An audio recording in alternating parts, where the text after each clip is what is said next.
Hello, ladies and gentlemen. Good morning to everyone.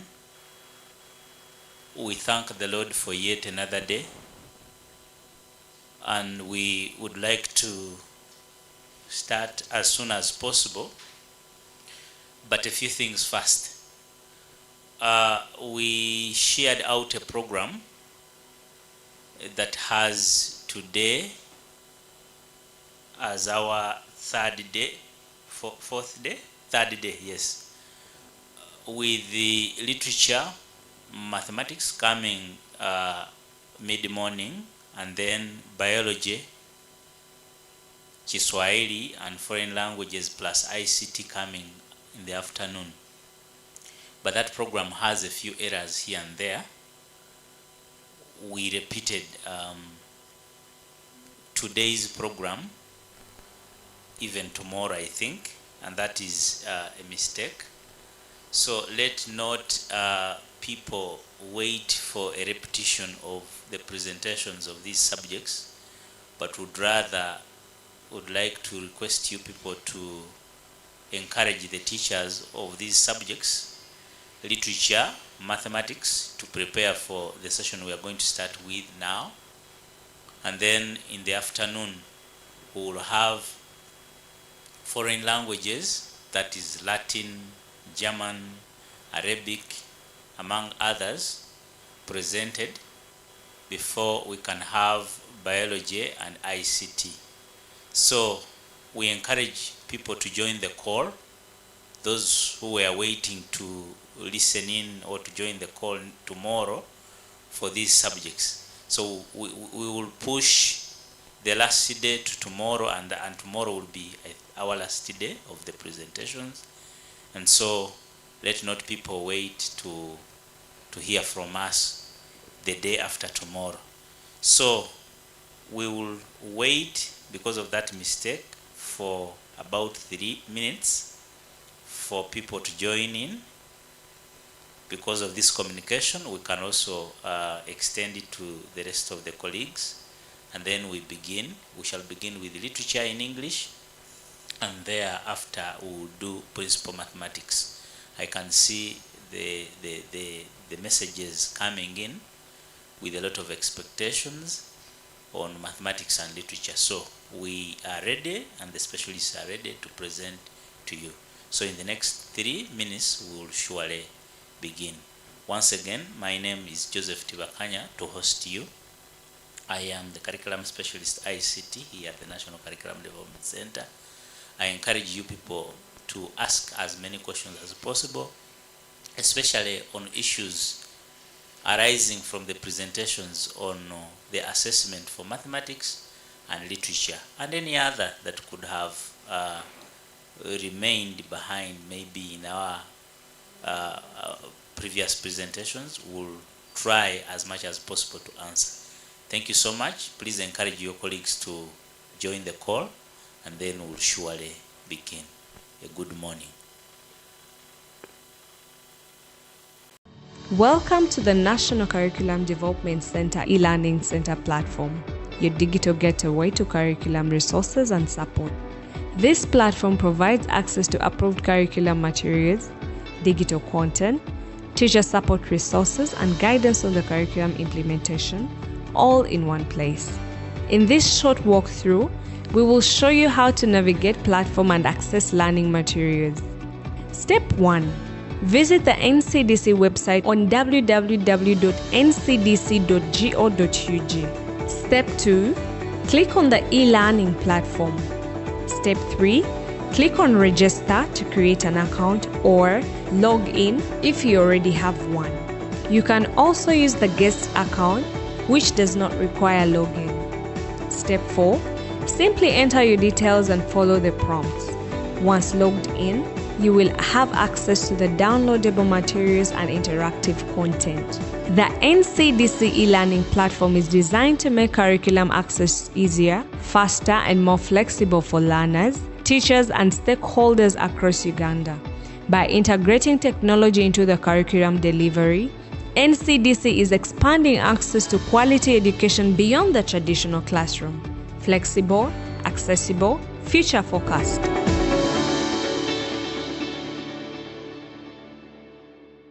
Behind every curriculum-related document lies the expertise of our print and production unit. The unit operates a state-of-the-art printing press capable of delivering high-quality printing and publishing services. By producing materials in-house, NCDC reduces costs and strengthens institutional sustainability while ensuring timely availability of curriculum resources. We print all curriculum-related materials, including textbooks, readers, and teachers' guides, supporting effective implementation across the education sector. Beyond curriculum materials, the unit also provides commercial printing services to the public, guaranteeing high quality, quick turnaround, and competitive pricing. Our services include posters and banners, flyers and brochures, branded letterheads, stickers and labels, and much more. With precision, efficiency, and professionalism, the print and the production unit brings ideas to life in print.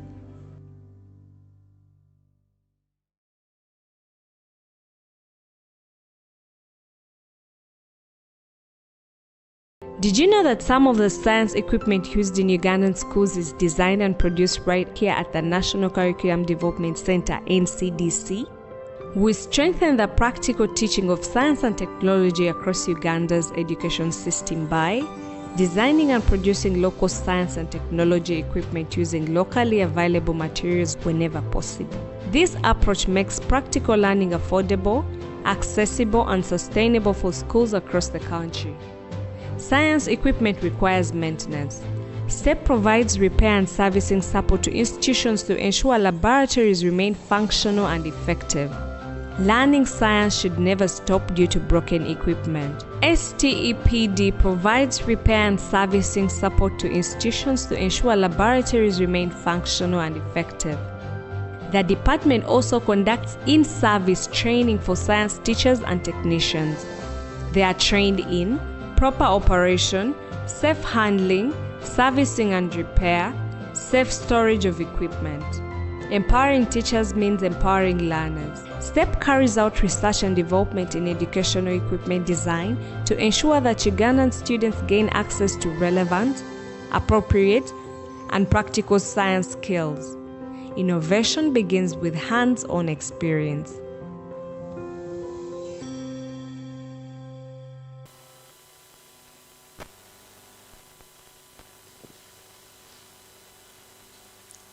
Yes, good morning, ladies and gentlemen. You're welcome to yet another day when we'll have a number of subjects presented. And first, online is literature in English at A level. My name is Sylvia Kwarikunda, a curriculum specialist, literature in English. You're welcome.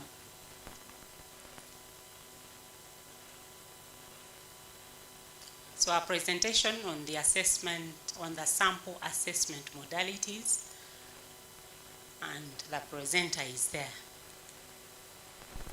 We have our session outcome. Why are we doing this? We want our teachers, our stakeholders to appreciate the changes in the assessment of literature in English at the advanced secondary level of education. And why are we assessing literature in English at this level? We want to evaluate the learner's ability to apply acquired knowledge, skills, and values in critically analyzing and interpreting literary text and in creating their own literary pieces or works. That is our sole aim. We want the learners that have gone through the rigor of learning this subject to exhibit, to demonstrate their ability to apply these skills, the KUSVA we remember, in critically analyzing and interpreting both the sampled and the prescribed texts, and then use these skills and the knowledge to create own pieces at the end of the day. So that is what we'll be looking out for. Our subject, literature in English, has two constructs. And these constructs, I think my predecessors have talked about what a construct is. So we were able to collect the like terms. Even the smallest in mathematics, we used to call it LCM. So even the smallest like terms would be collected into one basket. Gone are the days when you used to teach, papers, and then would go into different elements, A, B, C, D. But now we want to bring in everything that is related into one basket, and then we are able to pick an item that can test, assess the learner's ability to use all these resources in the basket to solve a contextualized problem. So we have two constructs. When we did the collections, we came up with two constructs. All our likely terms were put into two separate baskets. So the two baskets of constructs that we have are, one, we have the appreciation of literary works. And this construct is being informed by the topics: prose, poetry, drama, the novel, and the short story.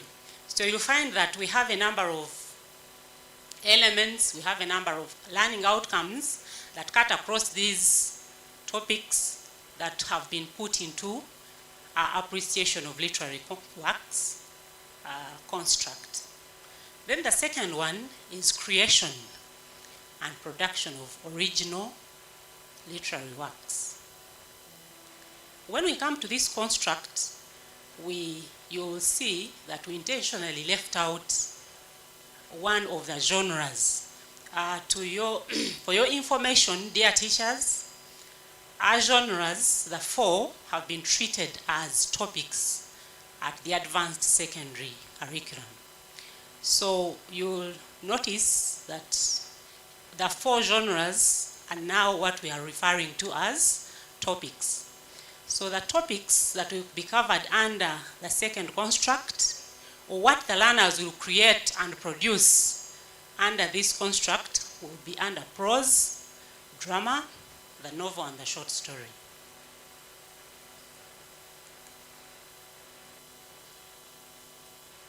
We have our assessment objectives. Our assessment objective number one, we want to critique literary works. Which literary works are we referring to here? We have the sample and we have the prescribed texts. When we talk about the sample texts, we mean the texts that will be picked randomly and purposively. They can be contemporary ones. The teachers, the examiners, the scholars, the assessors will critically look out for these texts that will bring out what we want to assess under this construct or under this objective. And when we talk about the prescribed texts, we are referring to our set book texts.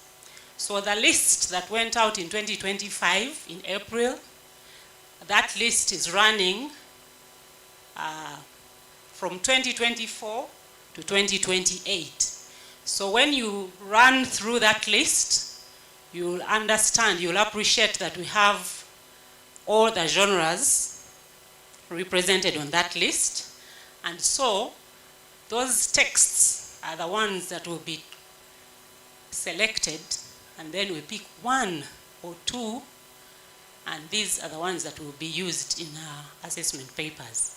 So we want the learners to critique literary works of sample and prescribed texts, and to evaluate how craft and context shape meaning. Two, and this is going to be informed by our construct one. Our construct one, remember, is the appreciation of literary works. So the learner should be able to understand these works and be able to critique them and then evaluate how the machinery or the craft and the context, how, for example, the characters therein are bred, the environment they are bred in, so as to understand the meaning behind that.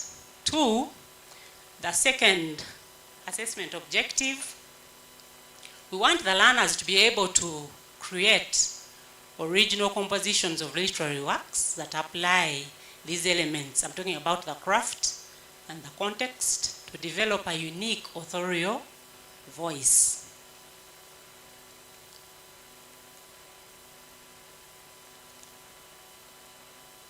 I know I had seen a number of questions talking about the structure of the papers. Our subject,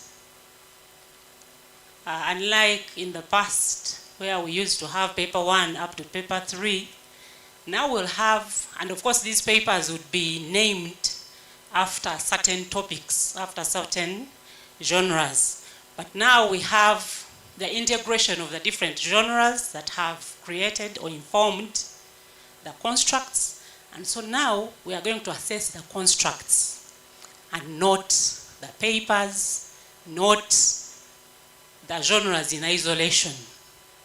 So when we come to the structure, please take note that we have 2 papers, and our paper 1, which will be given that title, Critiquing Literary Works, will have 2 sections. Our 2 sections in paper 1, section A, will be compulsory. And this paper shall be attempted in 3 hours. So section A will be compulsory, and this section will have what we talked about up as a sample text. So this section will cover the 2 topics. We'll either pick a text from prose or poetry. Okay? Then 2, section B has 4 scenario-based AC tasks, targeting the prescribed texts. And in this regard, we are talking about the set books. So because section A is going to be targeting topic 1 and 2, even when you refer to our syllabus, we have our first topic as prose and the second as poetry. So section A will be either from prose or poetry, and then section B will now target our prescribed texts. So the prescribed texts in this case will be the drama texts and the novel and the short story. So a candidate shall answer only 2 tasks from section B. So you have section A, the item is compulsory, and in section B, you're picking 2 tasks from the set items. The candidate shall be expected to respond to 1 task from drama and 1 from the novel or short story. So we'll have a number of the 3 items in section B. You shall not attempt, for example, 2 items from the novel and the short story, or 2 items from drama. If you attempt the first one from drama, then the second one shall be from the novel and the short story. So we want the candidate to be assessed wholesomely, that at point A, section A, they have picked either prose or poetry, and then at section B, they are picking 1 question from drama and 1 question from the short story and a novel. The candidate shall answer 3 questions in all. And when we look at our time allocated for this paper, we'll know that each item is being given an hour. So that is our paper 1. When we move to paper 2, and our paper is being entitled Composition of Literary Works. This paper has one section, and the composition of literary works will majorly, I think we looked at the topics that have contributed to the second construct, which is creation and production of original literary works. So it will majorly pick items from prose, drama, the novel, and a short story. So when you look at the list of the topics under that construct, we do not have poetry. So poetry is being left out under this construct because we want to assess these learners on a standard basis.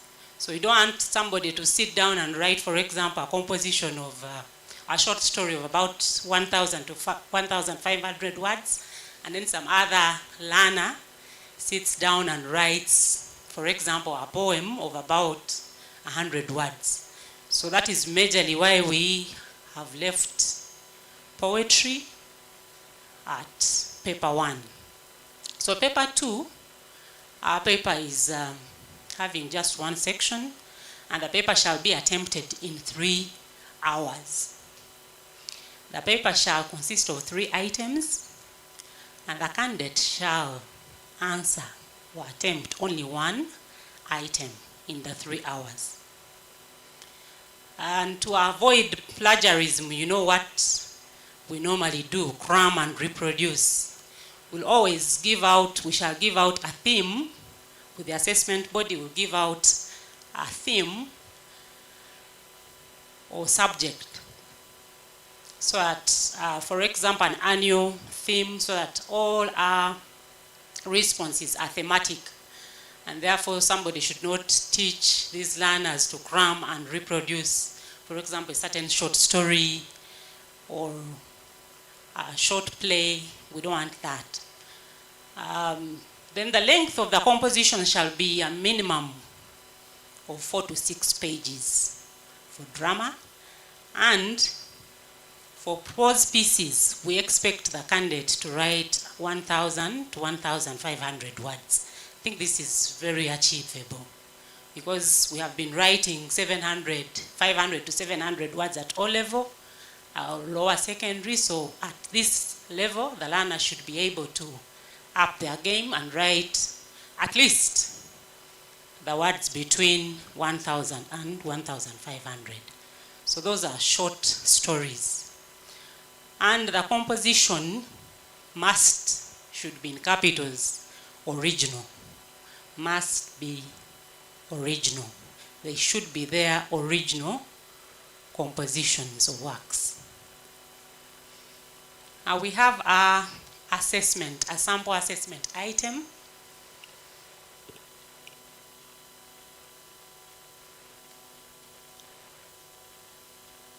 I am reading through. Your friend visits the national park over the weekend. When she returns, everyone is eager to hear about her experiences. She's a very good storyteller, and as such, she effectively plots her events and magically captures and sustains the listeners' interest. The listeners are virtually able to travel with her right to the end. The storytelling aspect above is what captures her friend's interest. If we looked at this sample item, I think we've looked at the composition of these papers. I think all of us would know that this item, let me first read through the task. In reference to any of the set novels studied, examine the impact of the above aspect on your understanding of the novel. In reference to any of the set novels studied, examine the impact of the above aspect on your understanding of the novel. So this tells you that this item is being picked from paper 1. Why? because under paper 1, we are assessing learners on the prescribed set texts. So strictly, we want this learner to pick from the so many novels on our set book lists. The learner is going to pick a novel and then attempt this question.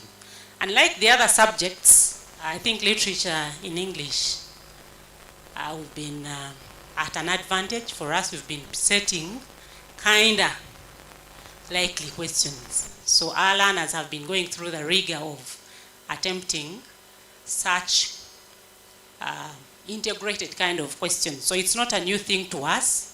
Maybe what is new could be the scenarios, because most of our items would trigger the learners to think critically, to analyze what is being read and be able to apply the learned knowledge and skills. So now, this is an item that typically picked from our paper 1. Why? Because it's bringing the learner to focus on one of the set texts. So how would an assessor score this item? I think most of us have been listening in. We know that assessment of literature in English and all the other subjects at this level has changed, and therefore the teaching, the methodology has changed, and therefore this has informed how the assessment would also be. So we are going to use rubric, a scoring rubric, to score our item. And so our item is going to be scored under 4 levels. And we expect this learner to write an essay. The length of the essay will depend on the learner's ability to do all this. So as a teacher, as a scorer, as an assessor, what do you expect from this level? We want to have a basis of evaluation, or we set a criterion that once the learner has come to this standard, has hit this standard, then they have acquired the knowledge, the skills that we want them to exhibit. So we want, in their introduction or the interpretation of the task, the learner should briefly introduce the selected novel. From the so many, the learner should be able to distinctively say, I am picking on this novel. And then it's plotting and state the significance of that plot in the novel. So who scores 4? The learner that will score 4 will demonstrate a very good understanding of the selected set novel. A very good and excellent understanding of the set text in terms of correctly stating its title and the author. If they do that, then they are at that level. 2, they should be able to write a focused overview of the selected set book, showing their understanding of the plot and its contribution to the understanding of the novel. So this is a sample rubric. This item is scored at 3 different. It has 3 bases of evaluation, but that is the very first one. So at the introduction, we have the body, and later on the conclusion. So in our assessment at the introduction level, this is what we expect, that the learner should be able to demonstrate all these at an excellent level. 2, a learner that is going to score 3, the learner that you're going to score 3 will demonstrate a good understanding of these elements. They should also correctly state the title and the author. They should be able to write a fairly focused overview. The first one, the one that scores 4, will write a focused overview. The one that scores 3 will write a fairly focused overview of the selected set book, showing the understanding of the plot and its contribution to the understanding of the novel. The learner that scores 3 does that. They correctly state the title. At least they should be able to correctly place the title. It should not have, for example, misspelled title. They should know the author of this set book, and they should be able to write. The learners that score 2, they write an unfocused, an erratic kind of overview of the selected book. And the learner that scores 1, we talked about this learner, and the argument out there is being, supposing they write nothing, they don't know the plot, they don't know the author, they don't know even the novel. What do we give them? So this is a learner that gets, in our original or the old curriculum, this is the learner that would score F9. So this learner would score a 1 if they demonstrate little or nothing at all of the task, no understanding of the task or the context, by failing to select the novel, and they also fail sometimes to identify its plot. So somebody comes in, they write a title that you have not even asked for, or if they write it, it's not even under the list of this, of the set books. So that is how, for example, our introduction would be scored. So if we went to the other bases of evaluation, we'd look at how we'd score the other parts of our AC. But all this will be found in assessment guidelines that are going to be shared on the different platforms. So you'll be able to download these and read, internalize these in details. Our take home. That our literature in English, we originally had the 4 genres. And in this curriculum, they have been treated as topics. So in the past, they were treated as papers, but in this curriculum, the 4 genres have been treated as topics. 2, the literature in English shall be assessed through 2 papers, informed by the 2 constructs and their corresponding assessment objectives. 3, please note that the compulsory section in paper 1, that item that is compulsory, shall be drawn from any of the 2 topics, either prose or poetry. So don't expect the set books in that section of the paper. 4, all the items shall be scenario-based and shall be scored using rubrics. And finally, the subject shall be taught as it is structured. Learners will be assessed on what they've learned rather than what they have memorized. So please let the teaching and learning follow the rigor that is in our set syllabus.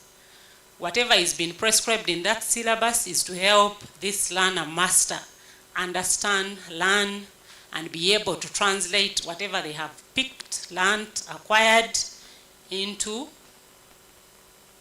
a skill set that is going to help them attempt or solve a contextualized problem. So don't limit the teaching and learning process down there to what is being set in assessment guidelines. Let the learning be as rigorous, be as deep as it is, so that at the end of the day, we assess this learner and we are able to know that they can do much more than what is being assessed through pen and paper. I thank you for listening to me. The Curriculum Tree magazine shares curriculum reforms, research insights, innovations, and implementation updates across the education sector. Just like a tree with strong roots and growing branches, our curriculum reflects Uganda's values, learning areas, and the competencies we nurture in every learner. Through the Curriculum Tree magazine, teachers, school leaders, policymakers, and partners stay informed, engaged, and connected to the national curriculum development. We invite you to read, contribute, and grow with us.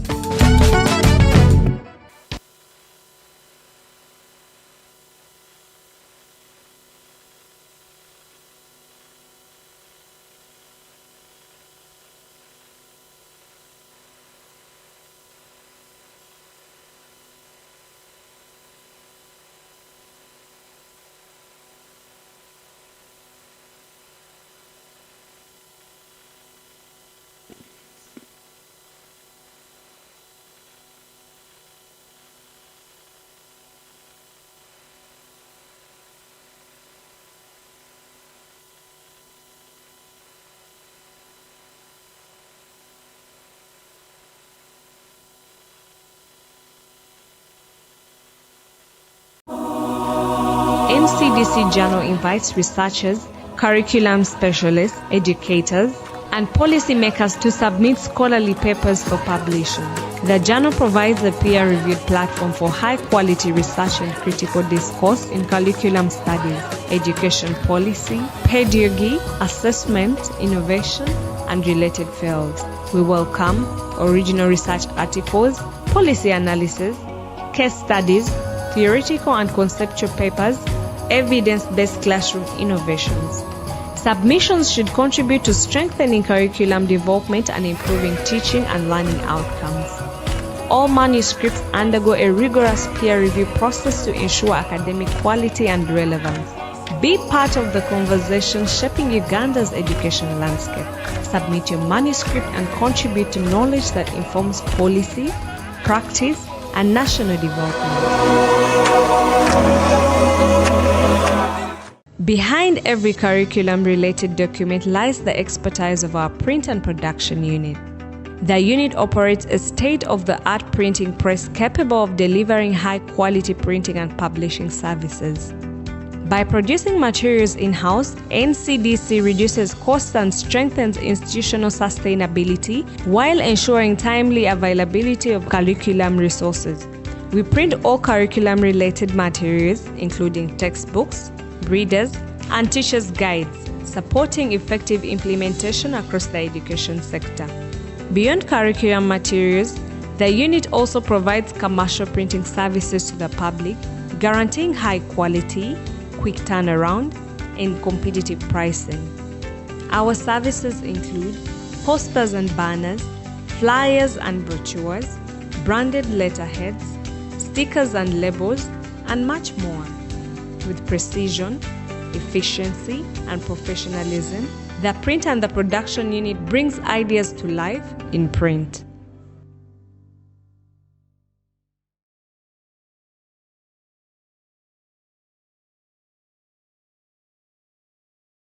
Did you know that some of the science equipment used in Ugandan schools is designed and produced right here at the National Curriculum Development Center, NCDC? We strengthen the practical teaching of science and technology across Uganda's education system by designing and producing local science and technology equipment using locally available materials whenever possible. This approach makes practical learning affordable, accessible, and sustainable for schools across the country. Science equipment requires maintenance. STEP provides repair and servicing support to institutions to ensure laboratories remain functional and effective. Learning science should never stop due to broken equipment. STEPD provides repair and servicing support to institutions to ensure laboratories remain functional and effective. The department also conducts in-service training for science teachers and technicians. They are trained in proper operation, safe handling, servicing and repair, safe storage of equipment. Empowering teachers means empowering learners. STEP carries out research and development in educational equipment design to ensure that Ugandan students gain access to relevant, appropriate, and practical science skills. Innovation begins with hands-on experience. Welcome to the Nile English course, your guide to mastering English in a fun and practical way. Designed by the National Curriculum Development Center, the Nile English course helps you to build strong skills in reading and understanding, writing with clarity, speaking with confidence, listening carefully and critically. With exciting stories, engaging activities, and real-life examples, learning English becomes interactive and meaningful. Whether you're in class or studying at home, the Nile English course supports your journey to becoming a confident communicator, because strong communication skills open doors in school and in life. Welcome to the Nile English course, your guide to mastering English in a fun and practical way. Designed by the National Curriculum Development Center, the Nile English course helps you to build strong skills in reading and understanding, writing with clarity, speaking with confidence, listening carefully and critically. With exciting stories, engaging activities, and real-life examples, learning English becomes interactive and meaningful. Whether you're in class or studying at home, the Nile English course supports your journey to becoming a confident communicator, because strong communication skills open doors in school and in life.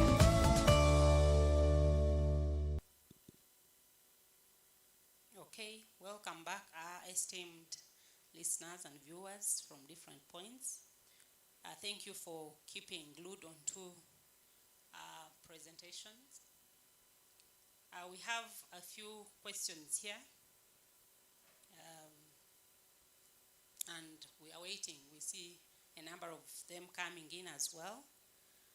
So let me run through some of the questions that are here. Some of them that maybe will be left out are a little complex, and they are not related to what we've actually talked about here. They are policy questions. So one, shall we have 20% already? I don't know what the person wanted actually to mean, but I think they meant whether we'll have CA, continuous assessment, at this level or not. But under literature, in English, we'll not have continuous assessment, so the 20%, I think you've listened into even the manager's presentation that there are selected subjects that will have continuous assessment, and literature is not one of them. So we'll do school-based assessment, but they will not contribute to our end of cycle grading. 2, shall the learners find the theme in the examination? That is our prayer, that the theme is sent like a month before, but we are in touch and in talks with the assessment body. We can have this either before or even during. We have our impromptu thematic papers, and so we can have these learners sit and find this theme within the exam paper itself. 3, the sample is open and imaginative. However, at the end, you tied it to a novel. Don't you think? That is where they stop. Don't I think? So the sample, it is actually not open. It is a scenario. I think the sample that they are referring to here is the scenario. So the scenario is that open, yes, but it is tied, or it is bringing the learner to a novel, a prescribed set novel. So you bring it down to what you want to assess, because you want to assess the learner's knowledge, the skills, the understanding of these set texts. So it is hinged onto the set book. So yes, the scenario will always be that open, that generic, but the task brings you down to what the assessor is actually looking out for. So when you're setting your items, let your scenarios be that generic, and then bring it down to what you want the learner to be assessed in and about. 4, can we handle each genre independently in teaching? Dear colleagues, while we do the teaching and learning, let's focus on what is being prescribed in the syllabus document. I hope we all have these documents. Please use them. And the structure is teacher and learner friendly. So teachers, please, there are topics, for example, that are supposed to be a springboard onto which the others are taught. For example, we have a prose topic.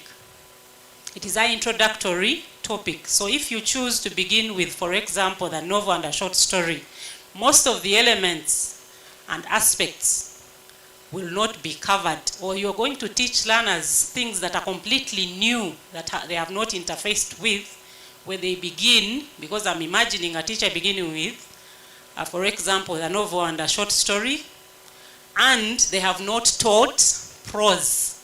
So let's begin and teach this subject the way it has been prescribed, the way it's been structured in a syllabus document, so that this aids the understanding of another. And so if we teach it in that manner, we'll be able to help our learners acquire the skills, acquire and understand what is being prescribed for them, and be able to solve a contextualized problem at the end of the day. Is there a project in literature?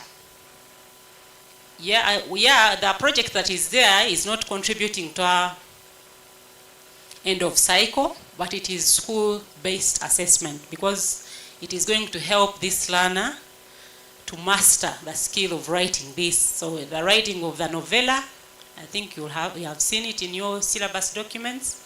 Let's have it as a project that is done at school, assessed at school, and the learners are able to be equipped, trained, taught, and assessed on how prepared and are prepared to do their end of cycle.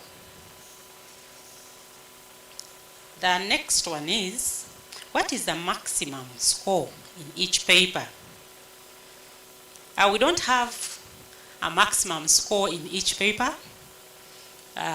This will depend on the number of bases each item will have.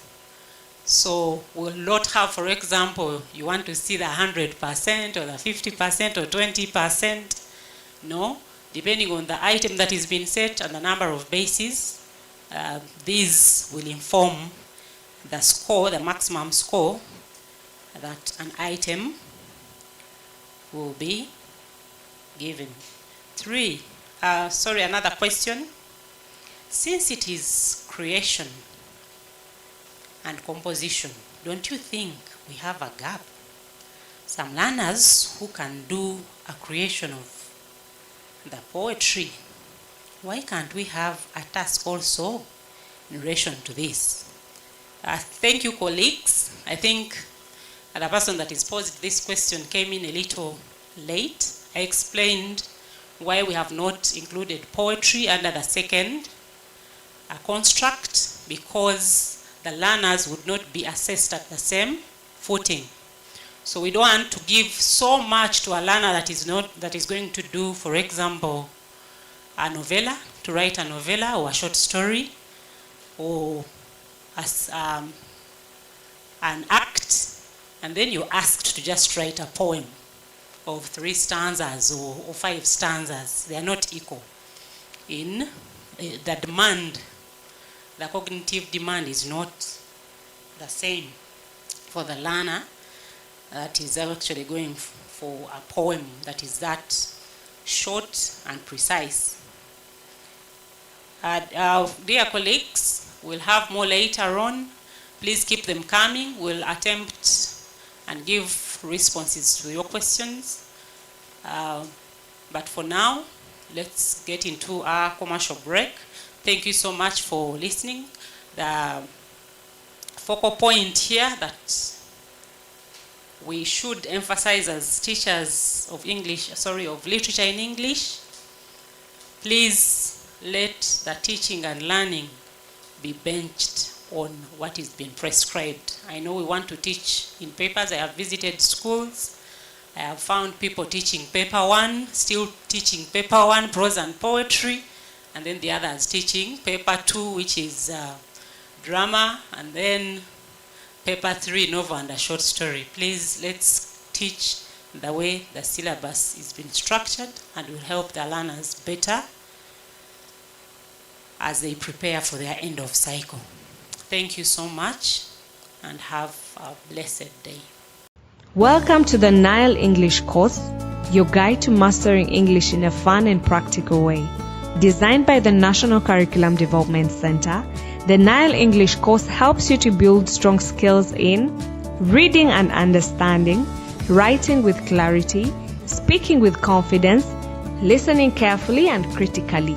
With exciting stories, engaging activities, and real-life examples, learning English becomes interactive and meaningful. Whether you're in class or studying at home, the Nile English course supports your journey to becoming a confident communicator, because strong communication skills open doors in school and in life. Welcome to the Nile English course, your guide to mastering English in a fun and practical way. Designed by the National Curriculum Development Center, the Nile English course helps you to build strong skills in reading and understanding, writing with clarity, speaking with confidence, listening carefully and critically. With exciting stories, engaging activities, and real-life examples, learning English becomes interactive and meaningful. Whether you're in class or studying at home, the Nile English course supports your journey to becoming a confident communicator, because strong communication skills open doors in school and in life.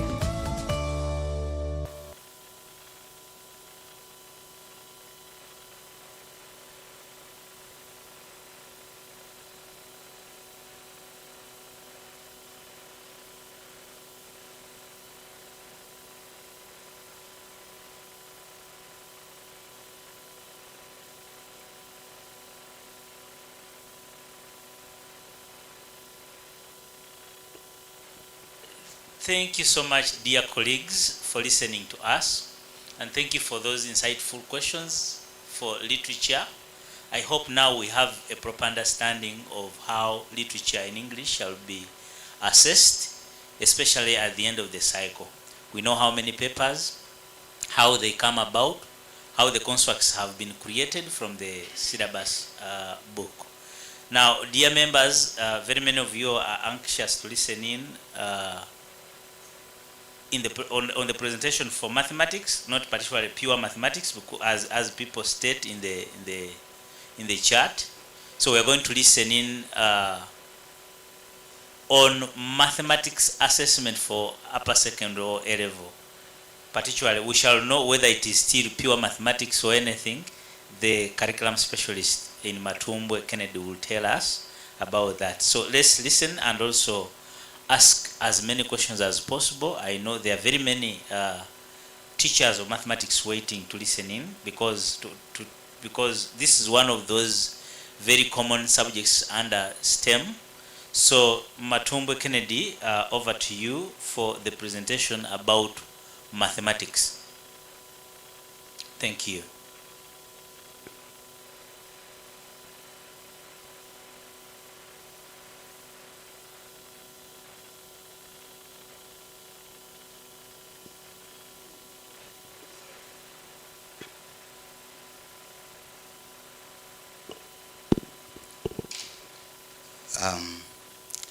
Good afternoon, ladies and gentlemen on the call.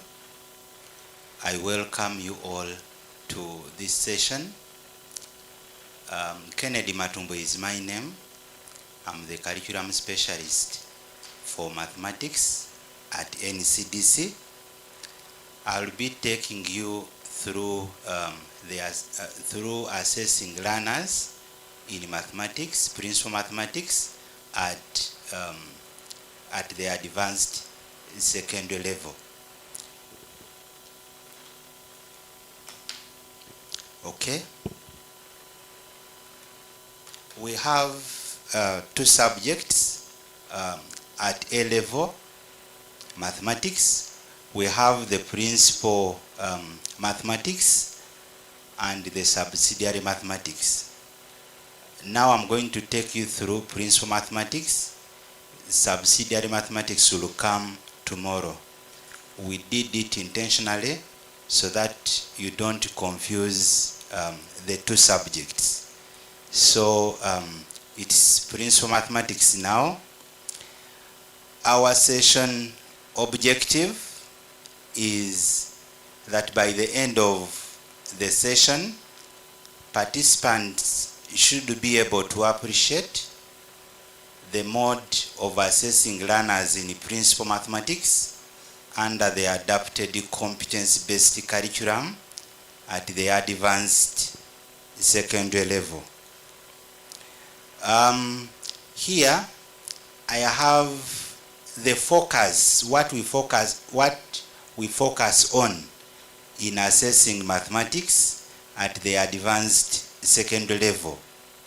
The assessment of principal mathematics focuses on determining the ability of the learner to apply algebraic reasoning, geometrical thinking, statistical interpretation, principles of mechanics, analytical and numerical modeling to solve real-world problems, making logical and data-driven decisions, and predict outcomes and behaviors in diverse contexts.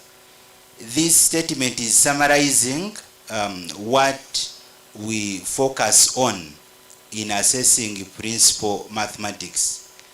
Everything you have to think about as far as assessing mathematics as far as assessing principal mathematics at A level is summarized in this statement.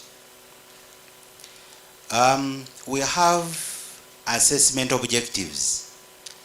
By the end of this, the end of cycle assessment for principal mathematics will be guided by 5 assessment objectives, focusing on the learner's ability to, the first one, manipulate a wide range of algebraic expressions and equations, evaluate logical proofs, and apply these skills to strategically solve real-world problems.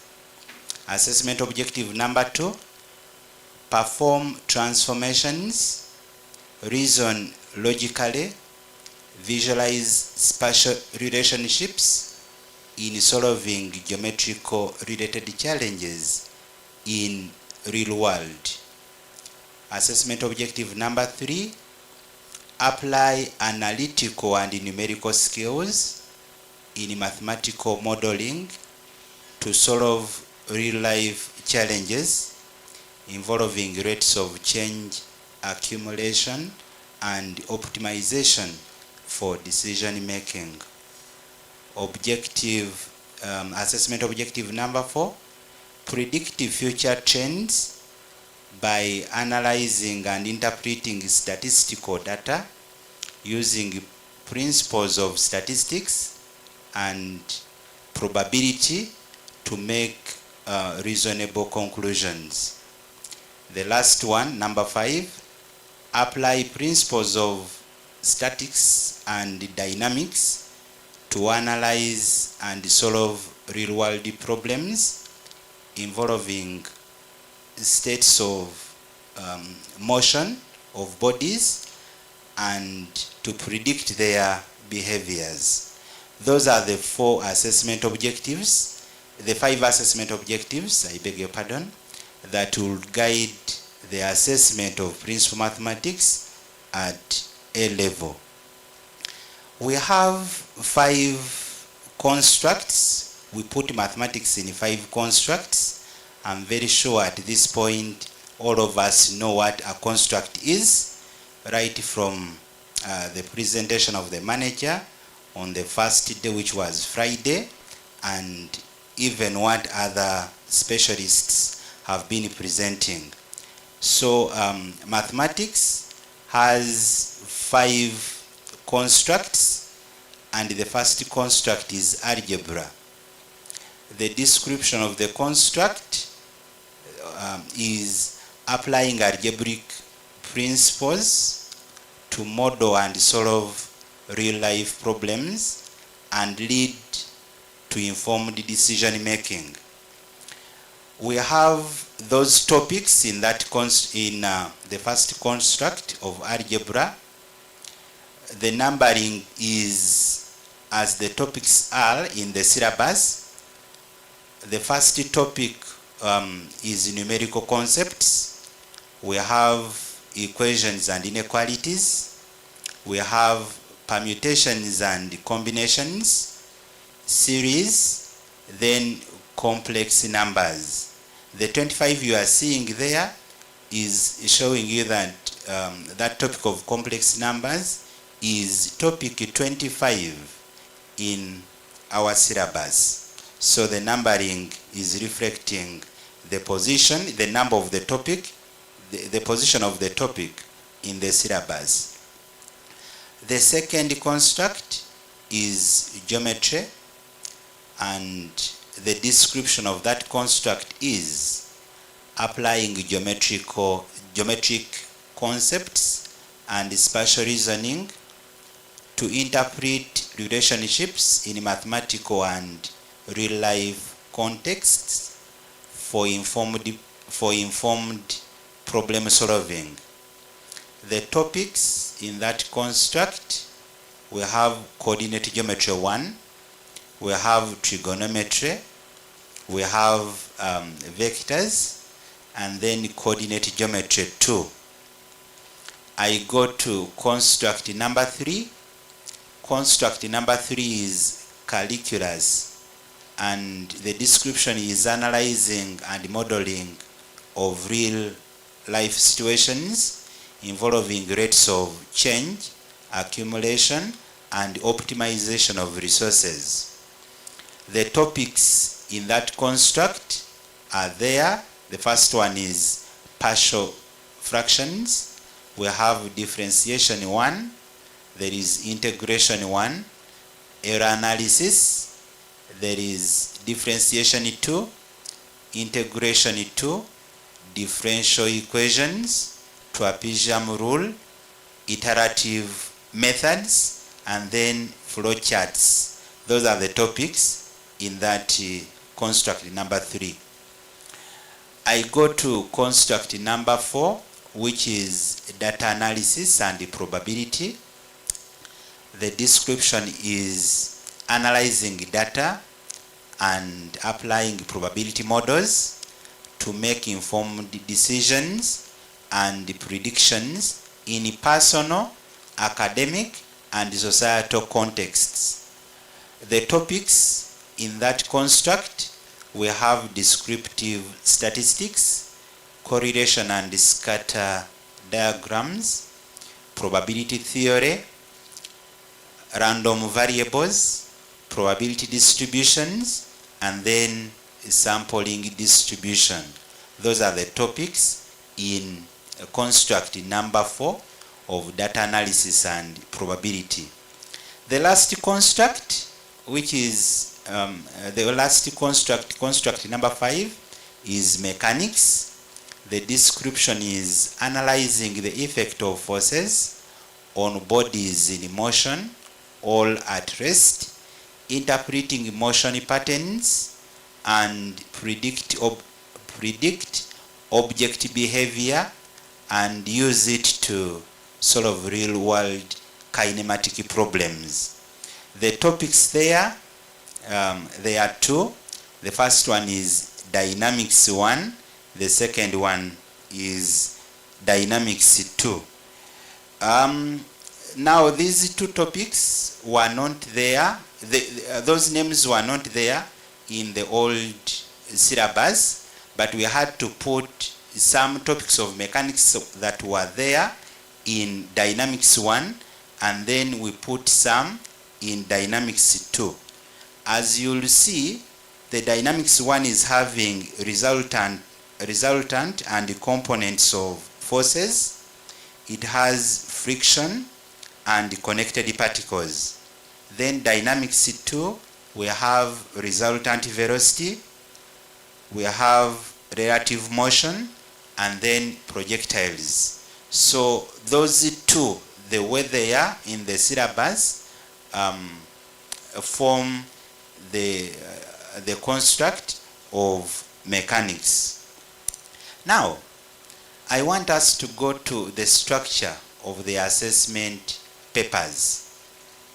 There will be 2 assessment papers for principal mathematics. Paper 1 and paper 2. And this time round we shall not have those names of applied mathematics for paper 2 because everything here is applied. Every topic goes up to its application in real life. So you don't expect names like applied mathematics, then this side pure mathematics. Paper 1, this paper assesses mathematical concepts in the constructs of algebra, geometry, and calculus. So those 3 constructs will form paper 1.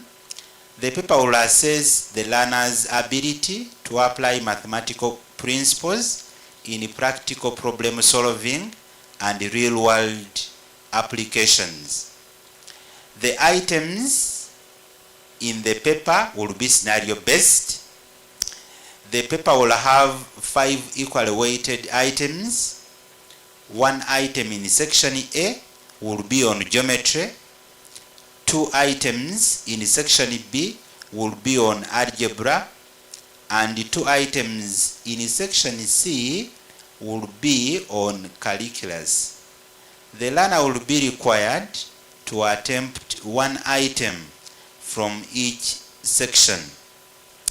So in section A we have 1. That means that geometry will be compulsory. In section B we have 2 on algebra. The learner will pick 1. In section C there are 2 on calculus. The learner will pick 1. The paper will last 2 1/3 hours. That is 2 hours and 20 minutes. Each item will take 40 minutes. 40 times 3, that is 120, and those are 2 hours. The 20 minutes will be for the learner to read it through and make a choice out of the optional items. So the total time will be 2 hours and 20 minutes for that paper. I go to paper 2. This paper assesses mathematical concepts in the constructs of data analysis and probability, and then mechanics. The paper will assess learners' ability to apply mathematical principles in practical problem solving and real-world applications.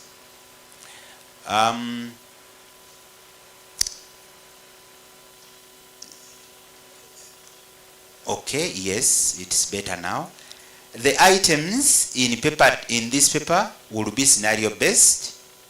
The paper will have 4 equally weighted items from 2 sections. 2 items in section A will be on data analysis and probability, and the other 2 in section B will be on mechanics. The learner will be required to attempt a total of 3 items, choosing 2 from section A and 1 from section B.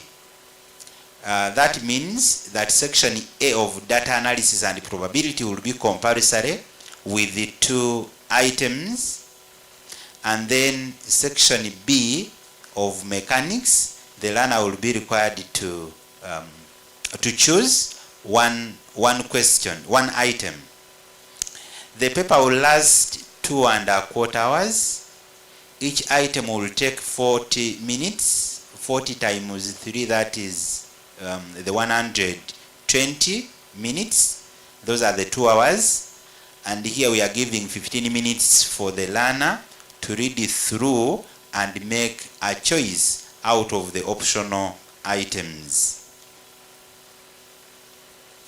I have a sample item here. The sample item is here. You can read it through very fast. Mr. Katende, a local farmer, is planning to expand his operations by investing in a new sustainable farming project. He is evaluating 2 financial options over a 5-year planning period, to either invest first and use the proceeds later, or borrow from a microfinance institution to expand immediately. Option A, he can delay expansion and earn interest first by investing 20 million in a fixed deposit account that offers an annual interest rate of 8% compounded semi-annually. He plans to withdraw the accumulated amount after 5 years to fund the farm expansion.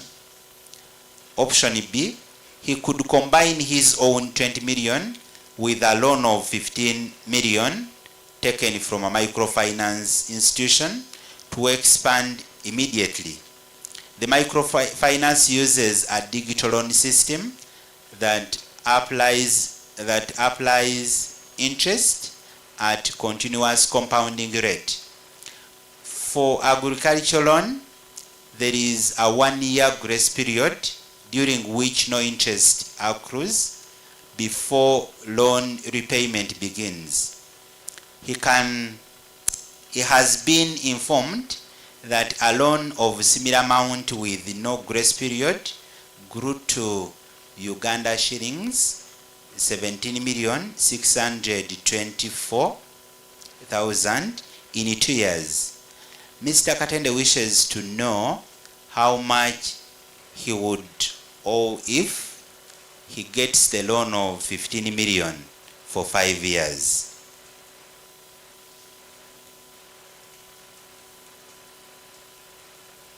The continuation is here. To optimize production, he aimed to ensure his production methods remain profitable while conserving soil fertility and minimizing financial risks.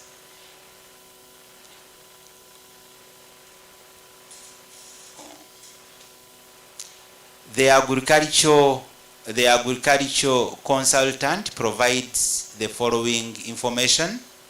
The crop yield Y in kilograms responds to fertilizers, X in kilograms per acre, according to the function Y. The function Y of X is equal to 500 plus 40X minus 2X squared. The crops sell at that amount per kilogram. The cost of fertilizers is that per kilogram. Other costs are 200,000 per acre. The initial expansion will cover the newly acquired 3 acres of land. Mr. Katende assumes that if he proceeds with option B, the total annual net profit from these 3 acres, calculated using the optimal fertilizer rate, will be applied directly towards repaying the loan. To diversify, he plans to set 3 varieties from 10 unique types of drought-resistant seeds for an initial trial, and plant 1 variety per acre on his recent acquired 3 acres of land to test their performance and suitability under local conditions. Tasks: compare the 2 financial options to help Mr. Katende make an informed decision. B, based on your findings, prepare a short report advising Mr. Katende on better financial option for his 5-year plan, whether the annual profit is sufficient to pay the total loan obligation, and how seed selection might influence his financial decision, assuming each new variety has a different yield potential. That is our item. Now, when it comes to scoring the item, mathematics is not different from the other subjects that I've presented before. We are also following the basis of assessment, and in this case I have the basis of assessment 1 as interpretation of the scenario and task. We are using 4 levels like the other subjects, the score 4, score 3, score 2, and then score 1. Score 4, under interpretation of the scenario and the task, we are saying that at this level, which is the best, the learner demonstrates comprehensive understanding by identifying all the 8 important variables, stroke concepts, and the 8 concepts have been listed below there. Roman 1, Roman 2, up to Roman 8. Roman 1 is the compound interest with the semi-annual compounding. Roman 2 is the second option of continuous compounding with the grace period. Roman 3 is that up to Roman 8. So the best learner in this case will demonstrate the comprehensive understanding by identifying all the 8 concepts like we have listed them below. The quality and the quality of the work and the quantity of the concepts will keep reducing as we cascade from level 4 to the last, down to the last one, level 1. So level 3, the learner demonstrates good understanding, and here we are looking at the learner identifying 5 to 7 important concepts. The concepts are the ones that I listed under score 4. I don't have to repeat them here, so we keep referring to them, 8 of them. Here, score 3, in case the learner identifies 5 to 7 inclusive, and here I mean 5 of them, or 6 or 7. Score 2, we have the learner demonstrating basic understanding, and here the learner will identify 3 to 4 inclusive important concepts, stroke variables, 3 and then either 3 or 4. Then we go to score 1. Here the learner will demonstrate limited understanding, and we shall have the learner identifying less than 3 important variables, stroke concepts, all irrelevant variables, because the learner can identify the irrelevant ones. That learner will also be at that level 1. So we score 1. You don't say that I'm not seeing any relevant concept here, and you think about scoring is 0. No. If the concepts are irrelevant, still the learner will be at that first level. Now here, ladies and gentlemen, the second basis here is generating and presenting ideas. and I split this one into 3 other bases. The first one is generating ideas that address the task. We have another one that is looking at the connection, and then another one under generating and presenting ideas that is looking at the logical flow.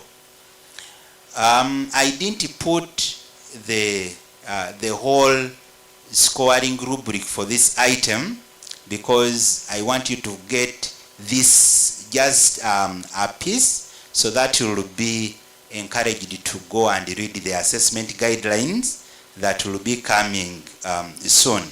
If I give everything here, some people may stop here and they don't look for the assessment guidelines of principal mathematics in full.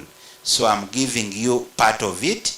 I didn't score this item to the end. So the second basis here, we are looking at that part, and you can see still that the quality of the work and the quantity of the approaches, the two are reducing as you cascade from level 4 to level 1. That marks the end of my presentation. Ladies and gentlemen, thank you so much for listening to me. Welcome to the Nile English course, your guide to mastering English in a fun and practical way.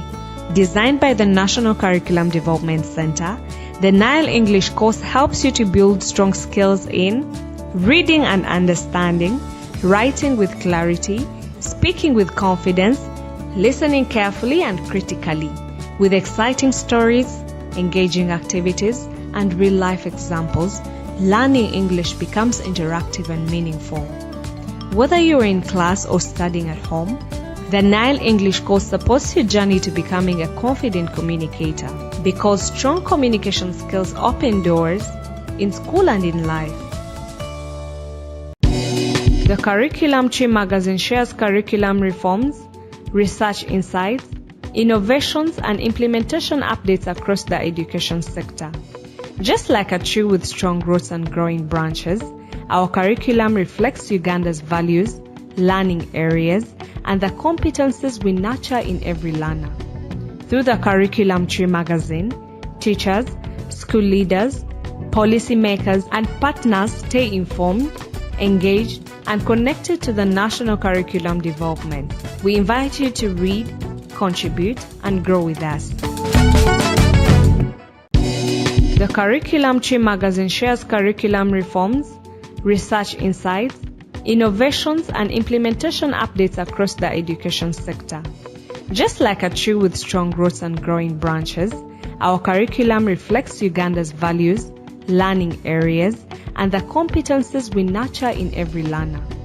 Through the Curriculum Tree magazine, teachers, school leaders, policymakers, and partners stay informed, engaged, and connected to the national curriculum development. We invite you to read, contribute, and grow with us. Did you know that some of the science equipment used in Ugandan schools is designed and produced right here at the National Curriculum Development Center, NCDC? We strengthen the practical teaching of science and technology across Uganda's education system by designing and producing local science and technology equipment using locally available materials whenever possible. This approach makes practical learning affordable, accessible, and sustainable for schools across the country. Science equipment requires maintenance. STEP provides repair and servicing support to institutions to ensure laboratories remain functional and effective. Learning science should never stop due to broken equipment. STEPD provides repair and servicing support to institutions to ensure laboratories remain functional and effective. The department also conducts in-service training for science teachers and technicians. They are trained in proper operation, safe handling, servicing and repair, safe storage of equipment. Empowering teachers means empowering learners. STEP carries out research and development in educational equipment design to ensure that Ugandan students gain access to relevant, appropriate, and practical science skills. Innovation begins with hands-on experience.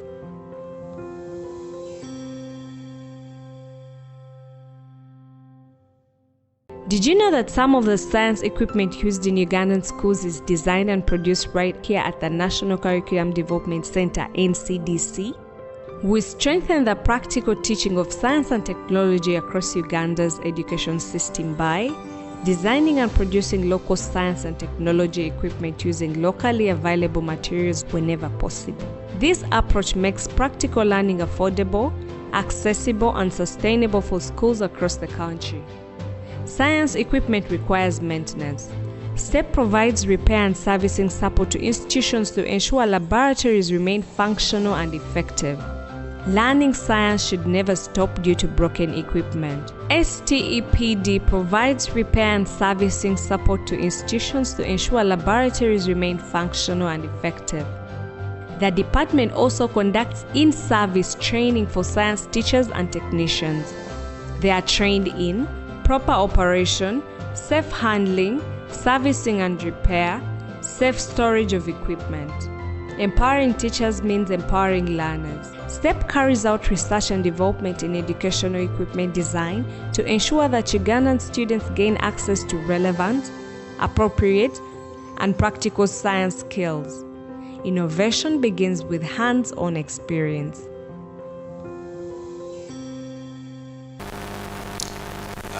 Ladies and gentlemen, welcome back from the break. This is now a session of answering questions.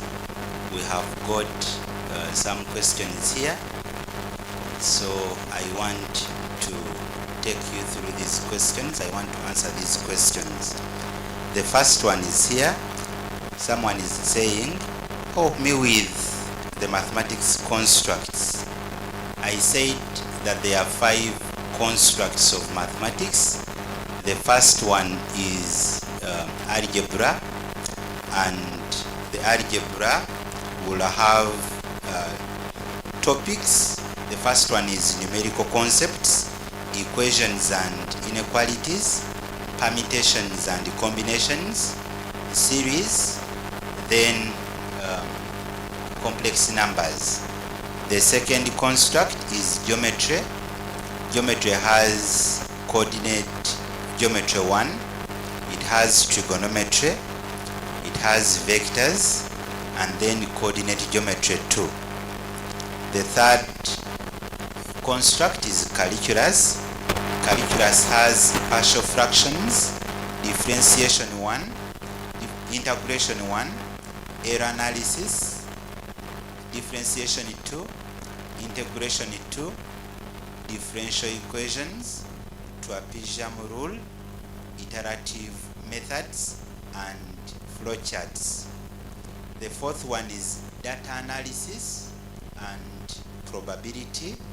That one has descriptive statistics, it has correlation and scatter diagrams, it has probability theory, random variables, probability distributions, and then sampling distribution.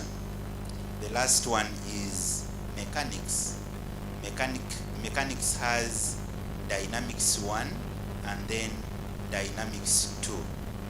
Okay, so there are 5 constructs and those are the ones. The next question here is, will logbooks be provided in the papers? We call them mathematical tables, not logbooks. Yes, mathematical tables will be provided in the papers. Then another one is, when are the sample papers to be released? The sample papers will come, the sample papers are part of the assessment guidelines, so the assessment guidelines will come soon. Another question here How many scores for each item? The scores for an item will depend on the basis of evaluation that the item will be having. For example, the one I have presented has 5 bases of evaluation. The first one, then the second one split into 3, and then the last one of making informed judgment. So there will be 5, and 5 times 4, that will be, that is 20. But like I said, that the scores for the item will depend on the basis that the item has. Another question someone is asking: does mathematics carry 20% of CA? There is no continuous assessment in principal mathematics, but maybe someone is asking this question in the spirit of not giving activities of integration to the learners. I want to encourage you teachers to give activities of integration to these learners, because the activity of integration is putting together concepts within a topic. Then the item at the end of the cycle is putting together concepts within the topics of that construct. So the activity of integration will help this learner to prepare for answering the items, the assessment items at the end of the cycle. So it will be risking if you don't give these learners activity of integration for them to practice, so that they be in a good position to answer the items at the end of cycle. I encourage you colleagues to keep giving activities of integration to these learners and score them. When you are scoring them, you can use the same scoring rubric to score the activities of integration. Mr. Tibakanya, do you have any other question? Those are the ones I have seen so far. Let me see another set of questions here. How shall UNEP report on the learner's achievement from the 2 papers of mathematics? Manager explained this, the reporting on the first day. If you didn't attend, you can go back to the recording of that session. Those recordings are there on our YouTube, so you can go back to the recordings and understand this better. I would like to know how bases of assessment are determined. Are they fixed? The bases, I said that the base, we didn't fix the bases of evaluation. You'll find that another item will have 6 of them, but the guidance is that we are looking at the interpretation of the scenario and the task. We are looking at generating and presenting ideas, and we are also looking at making informed judgment. Yeah. Will there be uploading of activity of integration and CA for mathematics? Uploading for the fine, I said that the activity of integration will not be considered at the end of the cycle for principal mathematics. So I think you were asking that. Another question, when generating an item, how many chapters do we integrate in a single item? Colleagues, we can follow the 2/3 rule, and you make sure that if the construct has, say, 5 competencies, you make sure that you cover 2 out of 3 of them. In the item that I projected there, the item was on algebra. You find that that item is running from numerical concepts. It's covering the competencies of numerical concepts. It has equations and inequalities. It has permutation and combinations.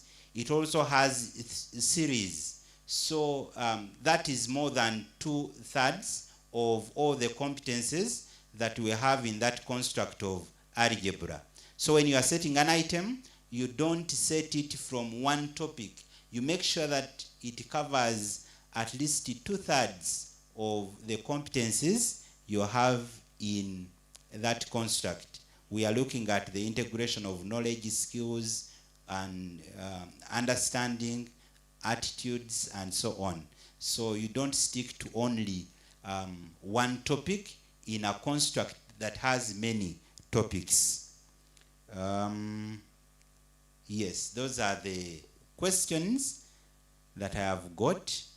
You keep sending your questions. Some of them can be answered after, in the closing session of this training. Colleagues, ladies and gentlemen, thank you so much for listening to me. Thank you so much for attending. I wish you a very good afternoon. NCDC Journal invites researchers, curriculum specialists, educators, and policymakers to submit scholarly papers for publishing. The journal provides a peer-reviewed platform for high-quality research and critical discourse in curriculum studies, education policy, pedagogy, assessment, innovation, and related fields. We welcome original research articles, policy analysis, case studies, theoretical and conceptual papers, evidence-based classroom innovations. Submissions should contribute to strengthening curriculum development and improving teaching and learning outcomes. All manuscripts undergo a rigorous peer review process to ensure academic quality and relevance. Be part of the conversation shaping Uganda's education landscape. Submit your manuscript and contribute to knowledge that informs policy, practice, and national development. NCDC invites researchers, educators, policymakers, and development partners to participate in the preparation of the second International Conference on Curriculum Development, scheduled for August 2026. The International Conference will bring together thought leaders from across the globe to share research, innovations, and best practices in the curriculum design, implementation assessment, digital transformation, and inclusive education. All abstracts and full papers will undergo a peer review process to ensure academic rigor and relevance. Support preparations for a conference that inspires innovation and drives educational transformation. NCDC invites researchers, educators, policymakers, and development partners to participate in the preparation of the second International Conference on Curriculum Development, scheduled for August 2026. The International Conference will bring together thought leaders from across the globe to share research, innovations, and best practices in the curriculum design, implementation assessment, digital transformation, and inclusive education. All abstracts and full papers will undergo a peer review process to ensure academic rigor and relevance. Support preparations for a conference that inspires innovation and drives educational transformation. NCDC invites researchers, educators, policymakers, and development partners to participate in the preparation of the second International Conference on Curriculum Development, scheduled for August 2026. The International Conference will bring together thought leaders from across the globe to share research, innovations, and best practices in the curriculum design, implementation assessment, digital transformation, and inclusive education. All abstracts and full papers will undergo a peer review process to ensure academic rigor and relevance. Support preparations for a conference that inspires innovation and drives educational transformation. Well, thank you, ladies and gentlemen, and thank you, Mr. Matumbe, for that comprehensive presentation about mathematics. I love the fact that very many questions came in. It means people would like to have a thorough understanding of how this assessment should be done. Those questions that will keep coming in will ensure that we keep a record of them, and we shall ensure that we try to answer before we complete this exercise. So, ladies and gentlemen, we will have a break for lunch, and then we get back at 2. After lunch, we will have the following subjects. We will have presentations on assessment for foreign languages, Germany, French, Chinese, Latin, among others. And then we'll have another presentation for biology, the principal biology. I don't know whether we have the subsidiary. And then finally we'll have a presentation for ICT, subsidiary ICT. So please, we encourage that the teachers of these subjects join the call at 2, and then we have a wonderful presentation and also respond to the key questions that arise from all these presentations. For now, dear ladies and gentlemen, one, thank you for your patience. One, thank you for joining the call, and one, thank you for participating by asking questions here and there. So we wish you a nice break, and we wait to see you at 2 for yet other presentations. Thank you, ladies and gentlemen, a nice time. I would like to present to you the specialists for foreign languages. There will be 2 or 3 providing those presentations, and I will begin with the French and Germany by Adramongoni Henry. So let's welcome Adramongoni Henry for the first presentation, and then subsequently we'll go into questions and answers for that session. Thank you so much, ladies and gentlemen.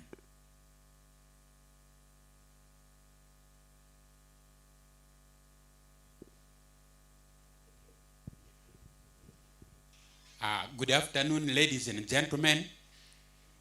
My name is Adramongoni Henry, specialist for foreign languages.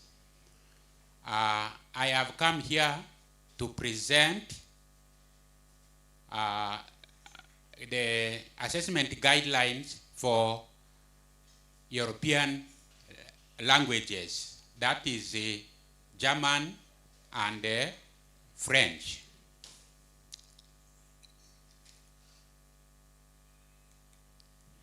The session outcome for this presentation runs as follows. By the end of the session, participants should be able to appreciate the purpose of the advanced level foreign languages assessment guidelines. The second one is the participants should be able to know the assessment constructs, objectives, foreign languages assessment papers, structures, and the scoring rubrics.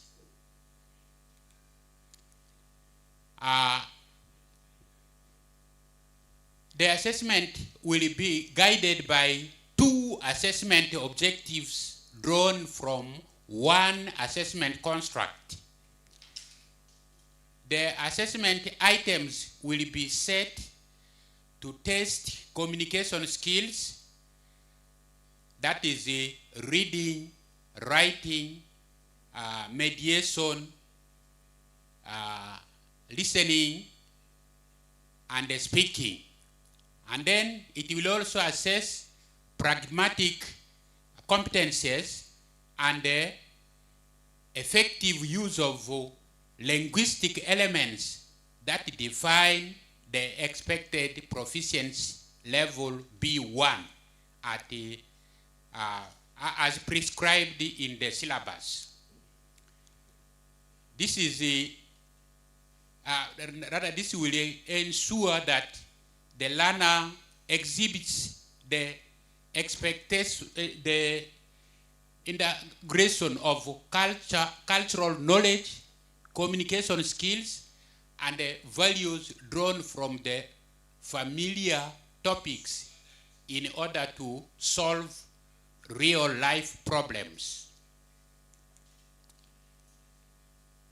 The construct we have for foreign languages is one, and the name is effective communication.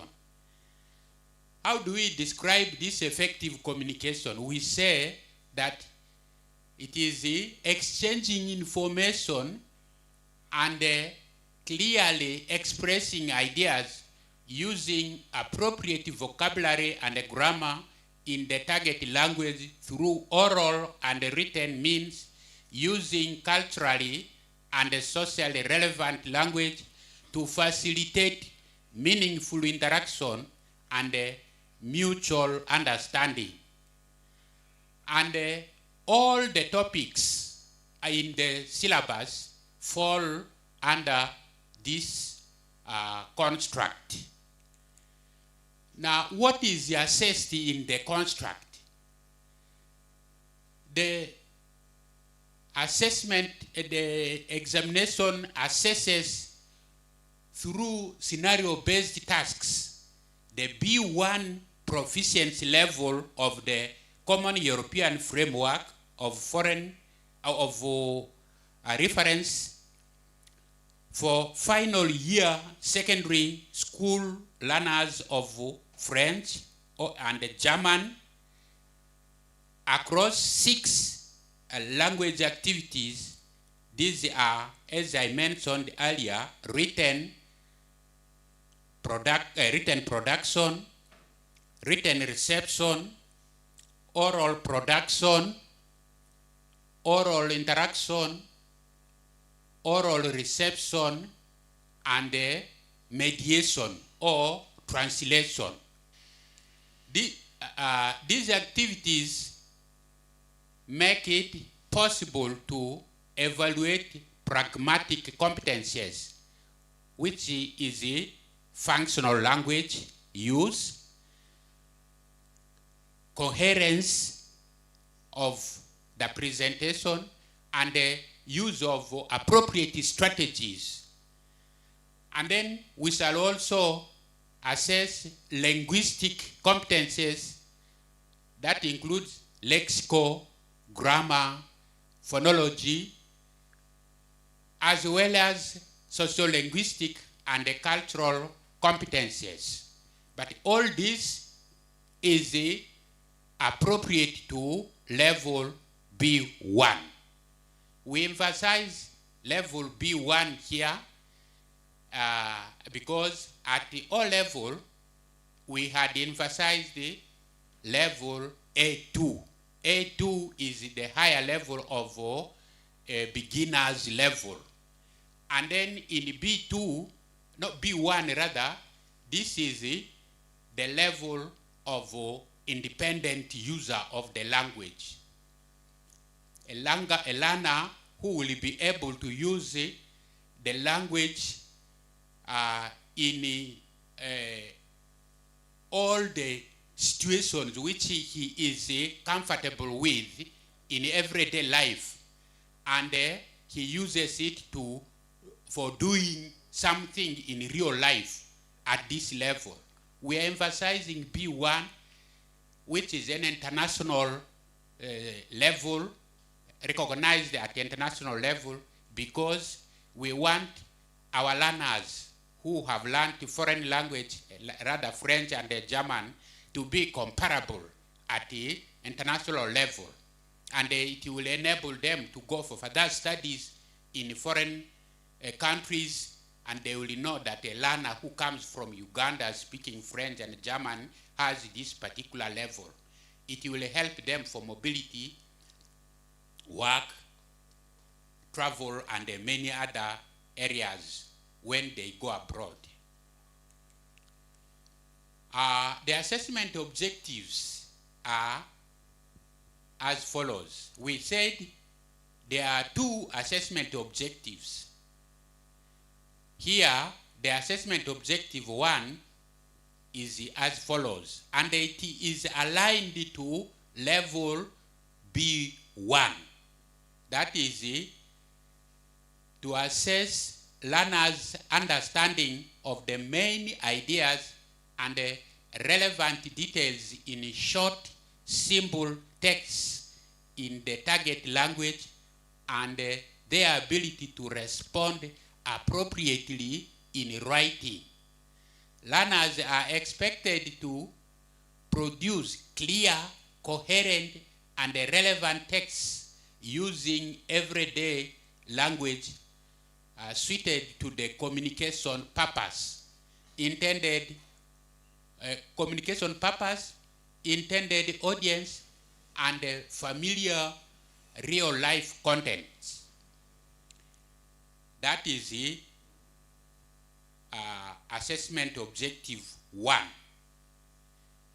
And then this assessment objective 1 will be followed by assessment objective 2, which is assess learners' understanding of the main ideas and the essential information in clear, standard, recorded messages on familiar topics and their ability to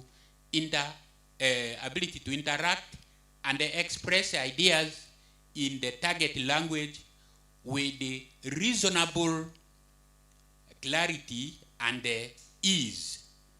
Learners are expected to demonstrate generally accurate pronunciation and intonation, maintain simple fluency, and use basic culturally appropriate communication strategies in everyday communication. These two assessment objectives inform us that there will also be now 2 assessment papers, as you will see in the structure of the assessment papers. In the assessment strategy, be informed that before we had 4 papers for French and 4 papers for German. These 4 papers were, first paper was oral, paper 2 was grammar, paper 3 was literature, and paper 4 was translation and composition. But this time we have 2 papers. These 2 papers are paper 1 is reading and writing, and paper 2 will be listening and speaking. I want to therefore begin by explaining the paper 1. What will be there in paper 1? In paper 1 we shall have 3 sections. Section 1 will be reading. That is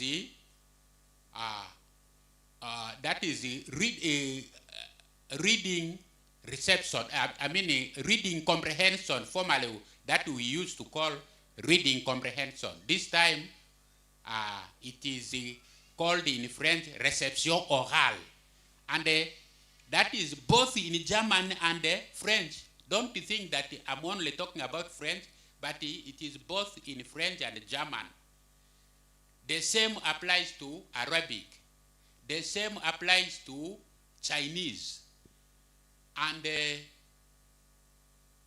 also Latin. We have the same format following this. Section 1 will be, rather section A will be reading.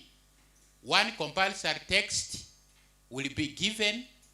This text can be either a literary text or it can be a text of everyday life. And then questions test in this part, the questions will test comprehension, not the writing. Therefore, learners are supposed to show how much they have understood the passage.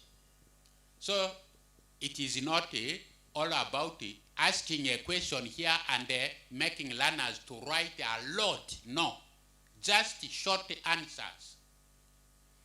And then section B will be translation. Here we want learners to translate a text from English to either Chinese or French or German or Latin. That is it. Section C will be writing. Here we used to call it composition. So it is production écrite or written production.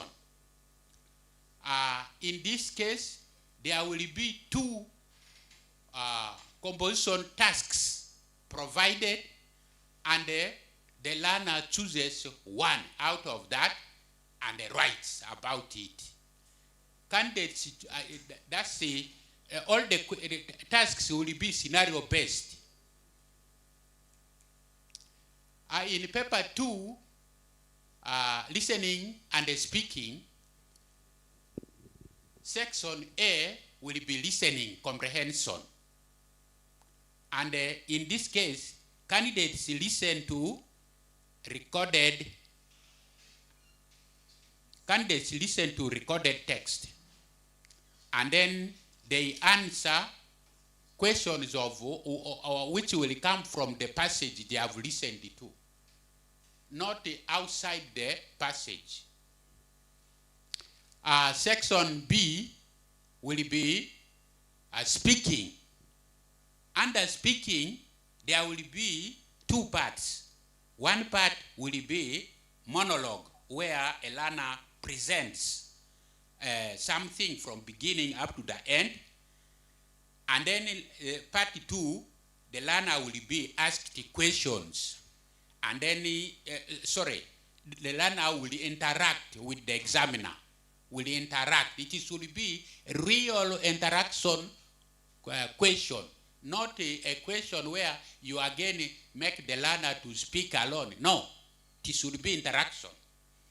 So, the assessment will focus on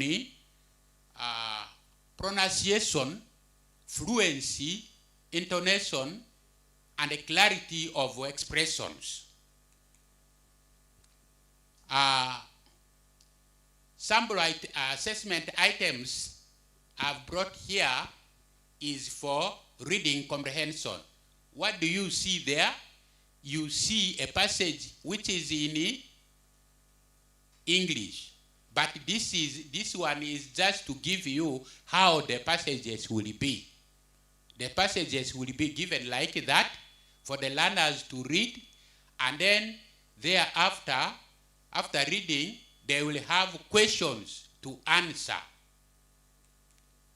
The questions, as I told you, short answers, questions that expect short answers, not long answers where learner is exposed to writing a lot of things. Another type of question can be true and false kind of question, and then the learner justifies in short, not a long one. And then, and the other type of questions which will come either true or false, short answers, short answers, and then other types, but it should not allow learners to speak a lot, write a lot. How are we going to assess? How are we going to award marks for that? Actually, in that part of listening, the number of questions could be up to, I could say, 20 or 10. Most likely 10 would be the best. To say only that the learner should answer only 5 questions will mean the learner should write a lot, which in this case is not good for reading comprehension. So the way we shall assess, we shall give award scores will be this way. If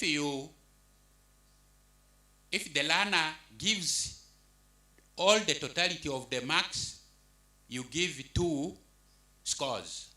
And then if he gives halfway, you give 1.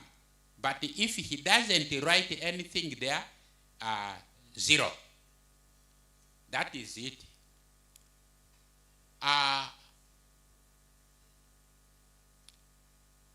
The second one, example here where there is true or false. The learner, you will give 2 scores if the answer is correct with any exact justification. And then you score 1 if the answer is correct, but the justification is partially. And then 0 if the answer is incorrect, is not correct, and the justification is missing. There you give 0. That is the question section A. And then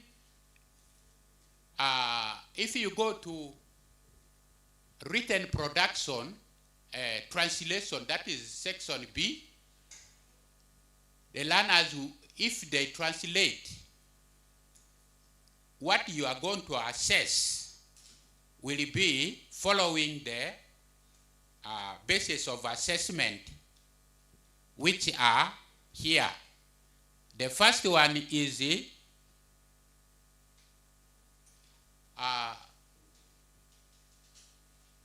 fidelity to the meaning. That means is the learner really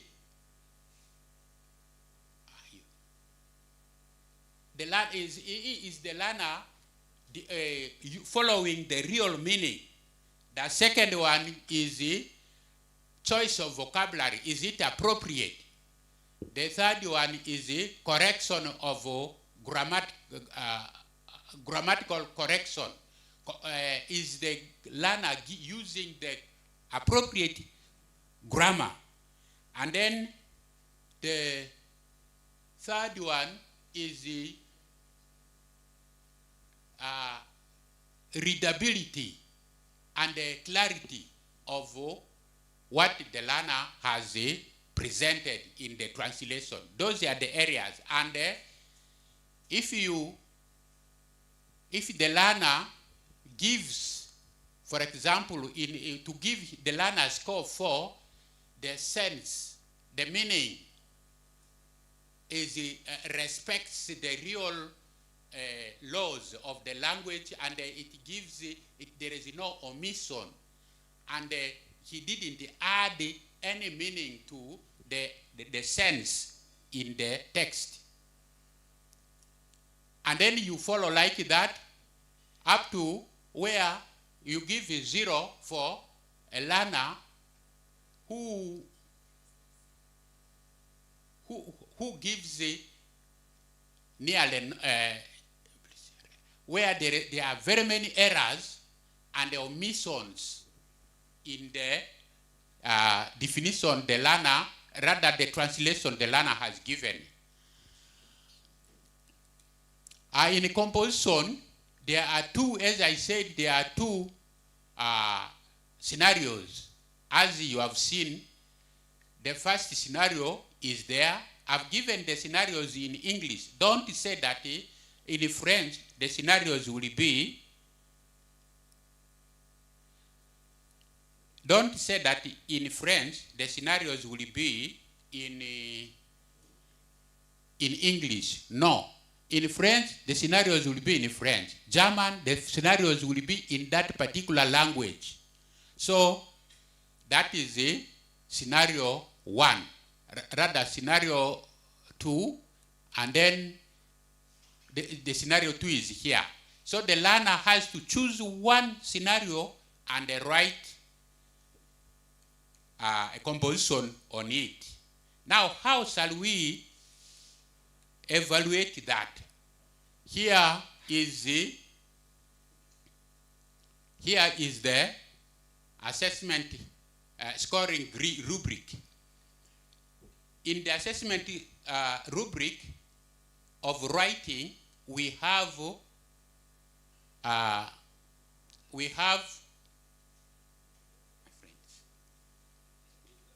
I'm not seeing well. They are all slides. Let me come nearer. Yes. In the assessment, rather scoring rubric, the basis of assessment are the following: content relevance, organization and coherence, and then language accuracy, communication effectiveness is the last one. Now, for a learner to get 4, this learner is supposed to follow the these descriptors. The appropriate descriptors we developed, we are not having them here, we sent them to you.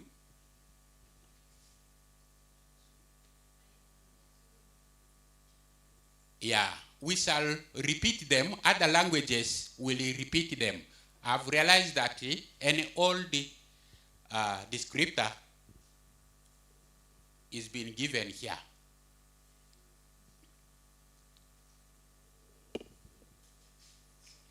Thank you. Did you know that some of the science equipment used in Ugandan schools is designed and produced right here at the National Curriculum Development Center, NCDC? We strengthen the practical teaching of science and technology across Uganda's education system by designing and producing local science and technology equipment using locally available materials whenever possible. This approach makes practical learning affordable, accessible, and sustainable for schools across the country. Science equipment requires maintenance. STEP provides repair and servicing support to institutions to ensure laboratories remain functional and effective. Learning science should never stop due to broken equipment. STEPD provides repair and servicing support to institutions to ensure laboratories remain functional and effective. The department also conducts in-service training for science teachers and technicians. They are trained in proper operation, safe handling, servicing and repair, safe storage of equipment. Empowering teachers means empowering learners. STEP carries out research and development in educational equipment design to ensure that Ugandan students gain access to relevant, appropriate, and practical science skills. Innovation begins with hands-on experience.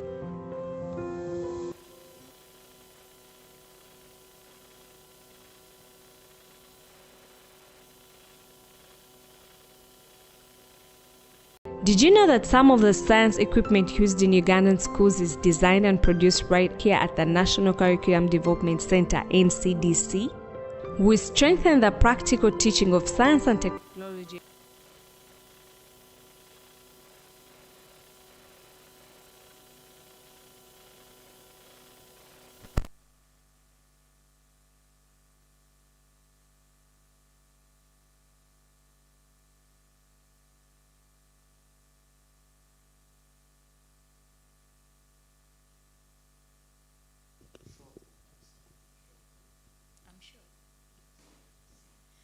Good afternoon, ladies and gentlemen. I am Hilda Ayebare, here to continue with the presentation of the foreign language assessment guidelines training that is going to tackle all the foreign languages, including mostly Chinese and Latin for me, but I'll also clarify on other things that our curriculum specialist for foreign languages, Mr. Adramunguni Henry, has commented on. Thank you.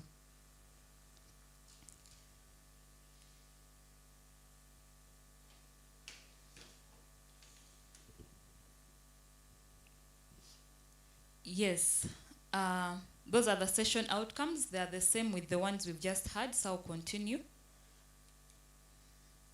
The construct for assessing the Chinese language, Latin, and other foreign languages is effective communication, and its description centers on the 4 skills of language, which are listening, reading, writing, and also speaking. And as you see, all the 4 components are embedded in that construct description.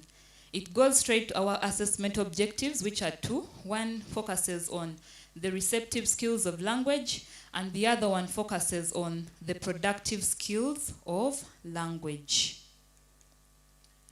The structure of the examinations is as follows. Paper 1, we shall have section A, section B, and section C.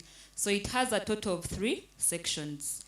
Section A is the section on reading comprehension, which has 1 compulsory text. A learner must read and attempt 5 questions or 5 items that are in line with the comprehension of the text. The text can be a culture text. It can be a literary text like a poem, a short story, a novel, and it can also be an everyday life text like the ones we see in the textbooks that we use in Chinese and other foreign languages. And then the section B is translation, and Henry also expressed it the way it has to be. We translate from English to the target language, Chinese, Latin, French, German, or Arabic. And then section C is the writing section, and it has 2 composition tasks, from which a candidate can pick one and then attempt it. They are all going to be scenario-based, as you know we do in the competency-based curriculum assessment. The paper 2 will have, of course, listening and speaking, as it has been for Chinese. Section A, which is paper 2A1, will have listening, a listening recorded text that the learner will attempt with 5 items that are in line with the comprehension. And the learner will be required to write their responses. Section B, which will be speaking, the learner will be given scenario-based questions, which will give him or probe him to speak or present a monologue. After he has presented the monologue, the learner will be required to interact with the examiner.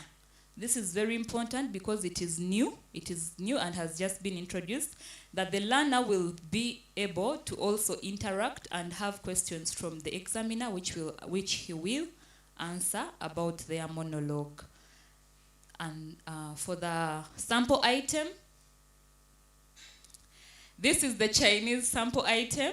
We have picked it from section C. We have not sampled all sections because we are going to provide you with assessment guidelines.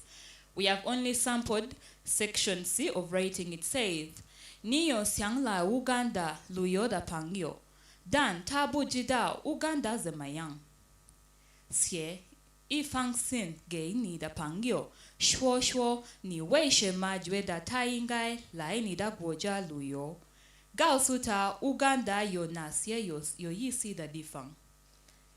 So, as you see, why I'm sharing with you this sample, the first part is the scenario. It's more of an intro for us because at the level of the learners, they are not going to have a very long scenario.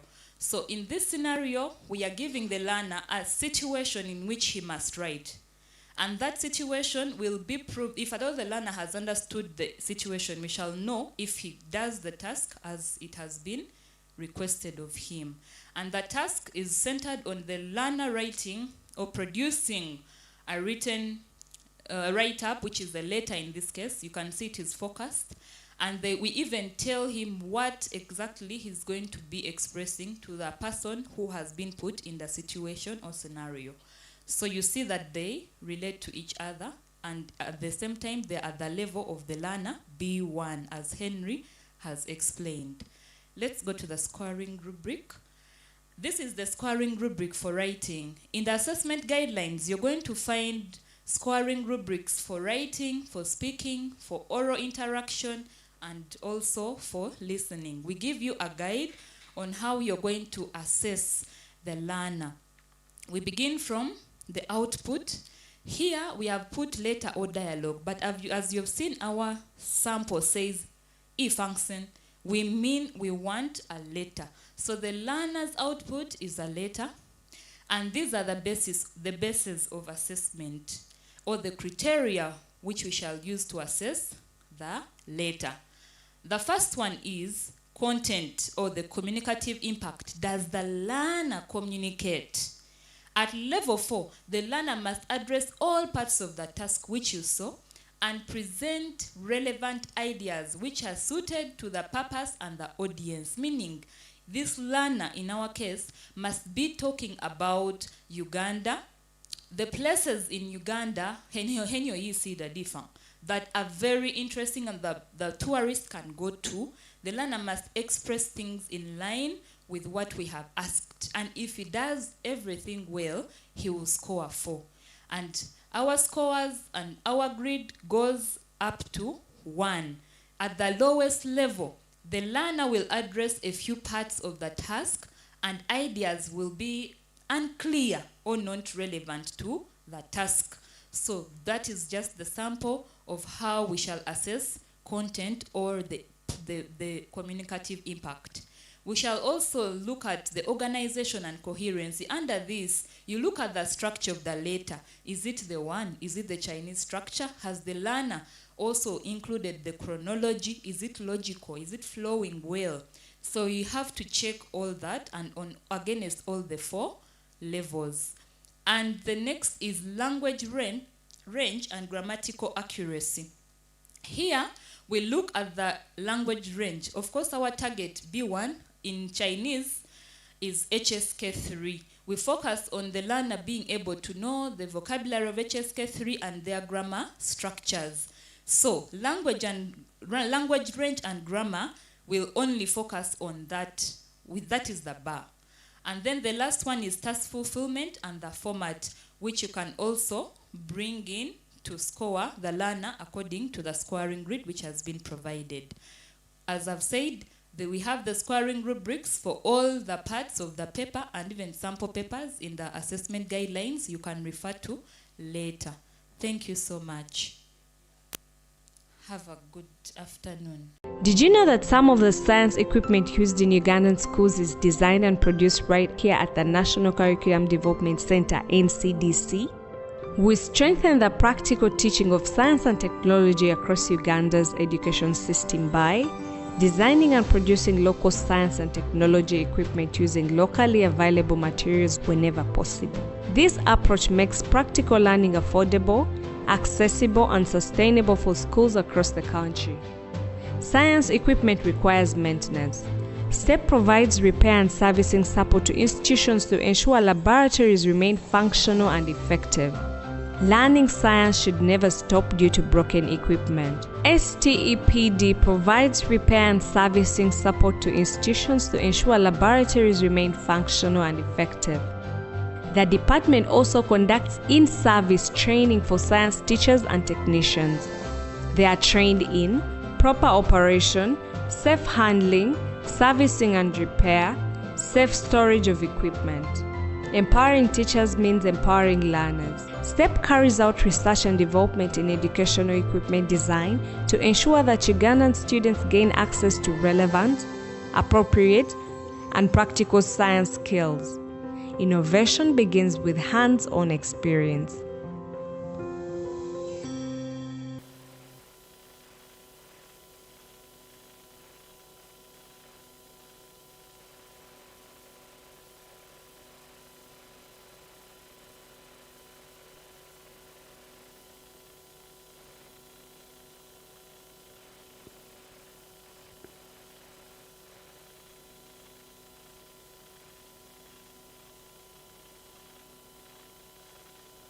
Did you know that some of the science equipment used in Ugandan schools is designed and produced right here at the National Curriculum Development Center, NCDC? We strengthen the practical teaching of science and technology across Uganda's education system by designing and producing local science and technology equipment using locally available materials whenever possible. This approach makes practical learning affordable, accessible, and sustainable for schools across the country. Science equipment requires maintenance. STEP provides repair and servicing support to institutions to ensure laboratories remain functional and effective.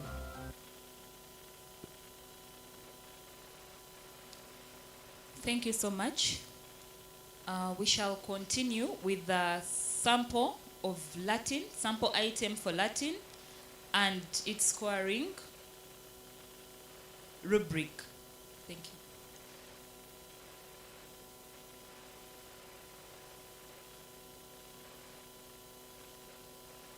Did you know that some of the science equipment used in Ugandan schools is designed and produced right here at the National Curriculum Development Center, NCDC? We strengthen the practical teaching of science and technology across Uganda's education system by designing and producing local science and technology equipment using locally available materials whenever possible. This approach makes practical learning affordable, accessible.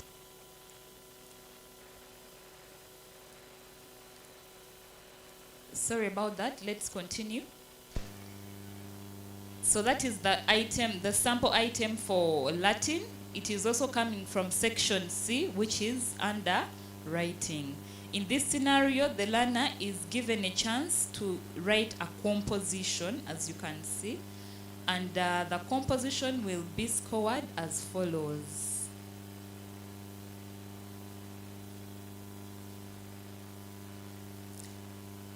We shall look at the criteria. As you saw in Chinese, we have content communicative impact, we have organization or coherence, we have language range and grammar, and task fulfillment. Thank you so much.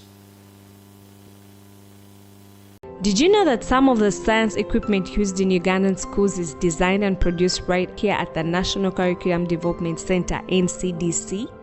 We strengthen the practical teaching of science and technology across Uganda's education system by designing and producing local science and technology equipment using locally available materials whenever possible. This approach makes practical learning affordable, accessible, and sustainable for schools across the country. Science equipment requires maintenance. STEP provides repair and servicing support to institutions to ensure laboratories remain functional and effective. Learning science should never stop due to broken equipment. STEPD provides repair and servicing support to institutions to ensure laboratories remain functional and effective. The department also conducts in-service training for science teachers and technicians. They are trained in proper operation,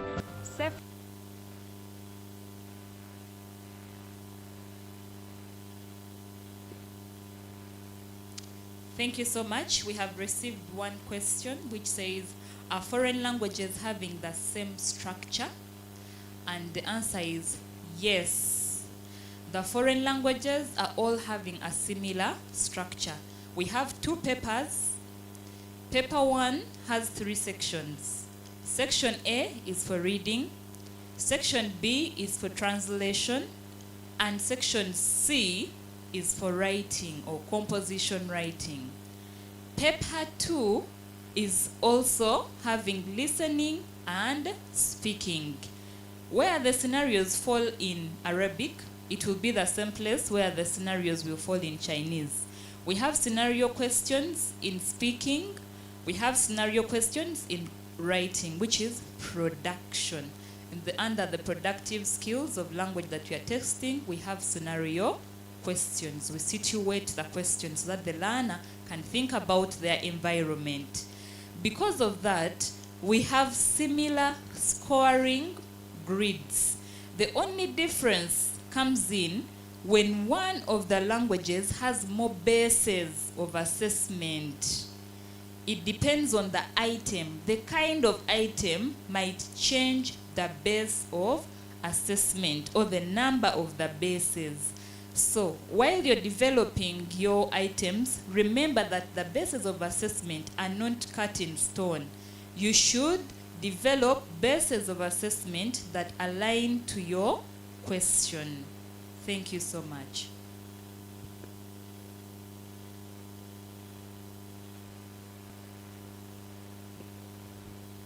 What I wanted to add on the format is that it is true we have the same structure, but somewhere in the paper, in reading comprehension, in Latin, there will be 3 texts, alternative texts to be read, and then the learner chooses one. But for the other foreign languages, you will realize that either it will be a text of about everyday life or a text about literature. When that text comes, it will only come one piece. If this year it is a text about everyday life, next year it may be about literature and so on. Don't say that the literature learned in the class is for nothing. Why did they waste my time to study literature? No. Literature is an authentic document or an authentic text the teacher has chosen for you to read and prepare you to understand. So that one, you should take it serious, that Latin has some difference. They bring 3 texts, and then out of which the learner chooses one. And those texts are coming from what we call set books. There, you should take it serious. They come from set books.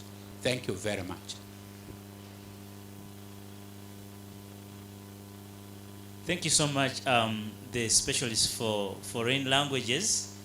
Allow us to transit from Germany, French, Chinese, and Latin to Arabic. And at this time, I will invite Dr. Abdulaziz Kakoza to give us highlights on how the assessment for Arabic will be and should be done, given the syllabus. Over to you, Doctor, for that presentation.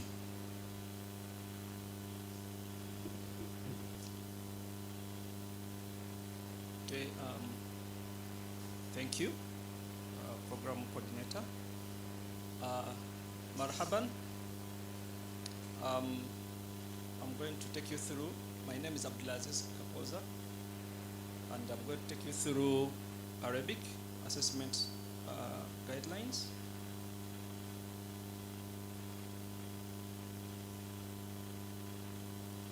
So my presentation is not going to be different from my previous colleagues.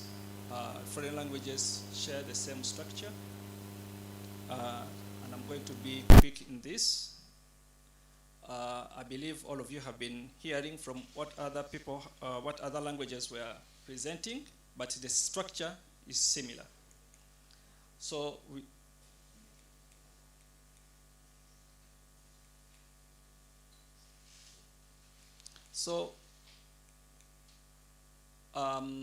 this was taken through, but I wanted to take you through this section where our content comes from. The construct, as you heard, it is effective communication, and the construct description is exchanging information and clearly expressing ideas in target language, that is in Arabic, through oral, that is speaking and listening, and writing, and written means reading, writing, and translation, using culturally and socially relevant language to facilitate meaningful interaction and mutual understanding. And the topics that are going to help us achieve these goals are grammar, nahaw. We also have sarf, mutala, insha. We also have Arabic literature, prose, poetry, the play, the novels, summary, and translation. So these are some of the topics I believe you're familiar with. You would realize that we have trimmed too much what used to be taught in Arabic, but the focus of teaching Arabic is to ensure that the learner is able to communicate, write, and also translate the language. Now, the structure, just like my colleagues presented, it's not different. As you can see, paper 1, Arabic has 2 papers. Paper 1 has 3 sections, 1 compulsory item, which is related to listening and reading. Section B has 1 item, which is compulsory, that is to do with translation. And section C will have 2 option items, which will be related to writing. Paper 2, just like other previous papers that were mentioned, will have to do with the practical examination, which will consist of 5 items. Okay. In paper 2A, we shall have a compulsory item, and in paper 2, paper 2B, we shall have parts 2 parts to do with monologue, whereby a learner will have to select 1, and in another section we have dialogue, where the learner will have to select 1. And those make the those will be making 3. This is the sample item. تحديات اليومية ومهارة نجاح في حياة. So this is a writing to do with the challenges of every day and how to go through them. I hope you can see, you can read it for yourselves.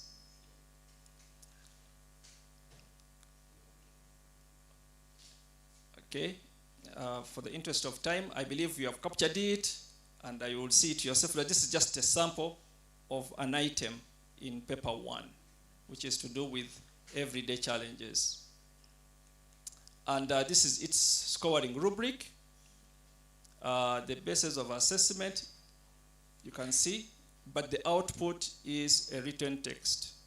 Okay, so there is a need of some of the basis of assessment. As you can see, we have understanding of the text, identification of the challenges, connection to the context or an event, suggestions and solutions, the language use, and clarity. So you can see this is aimed at testing the learner's ability to communicate the language. And as you can see, the levels from 4 to 1, 4 being the highest or the exceptional learner. Okay, you can see we at the highest level here at 4, we see the learner shows precise and complete understanding, interprets explicit and implicit content. So this learner is really extraordinary, goes beyond the surface understanding. Okay, and 3, you can see now the level goes down to understands main ideas and some deeper meanings. Okay, so the learner is able to pull out those specific concepts that are within the text without getting so deep. And then the one who is 2, he has a general understanding of the content but may miss some explicit ideas, whereas score number 1 has limited understanding or no understanding and mixes ideas and misinterprets certain contexts. So just to give you just an overview using that particular base of assessment, which is to do with understanding the text. So you can see that the scoring is not different from other languages that have been presented. And that's it. Thank you so much. Shukran jiddan. We welcome any questions if there are any. Over to you, Program Coordinator.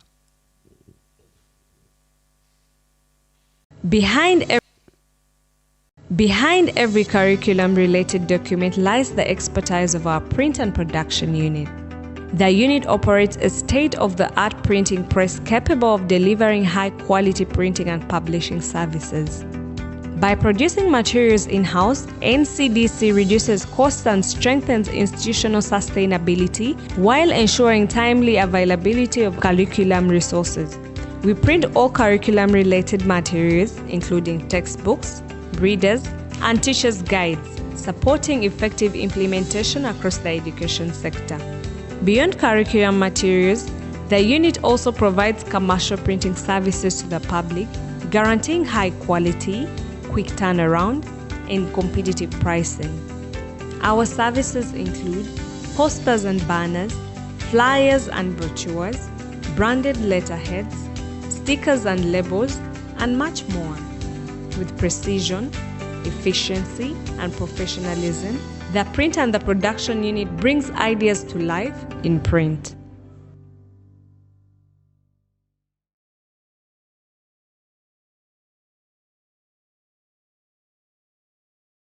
Behind every curriculum-related document lies the expertise of our print and production unit.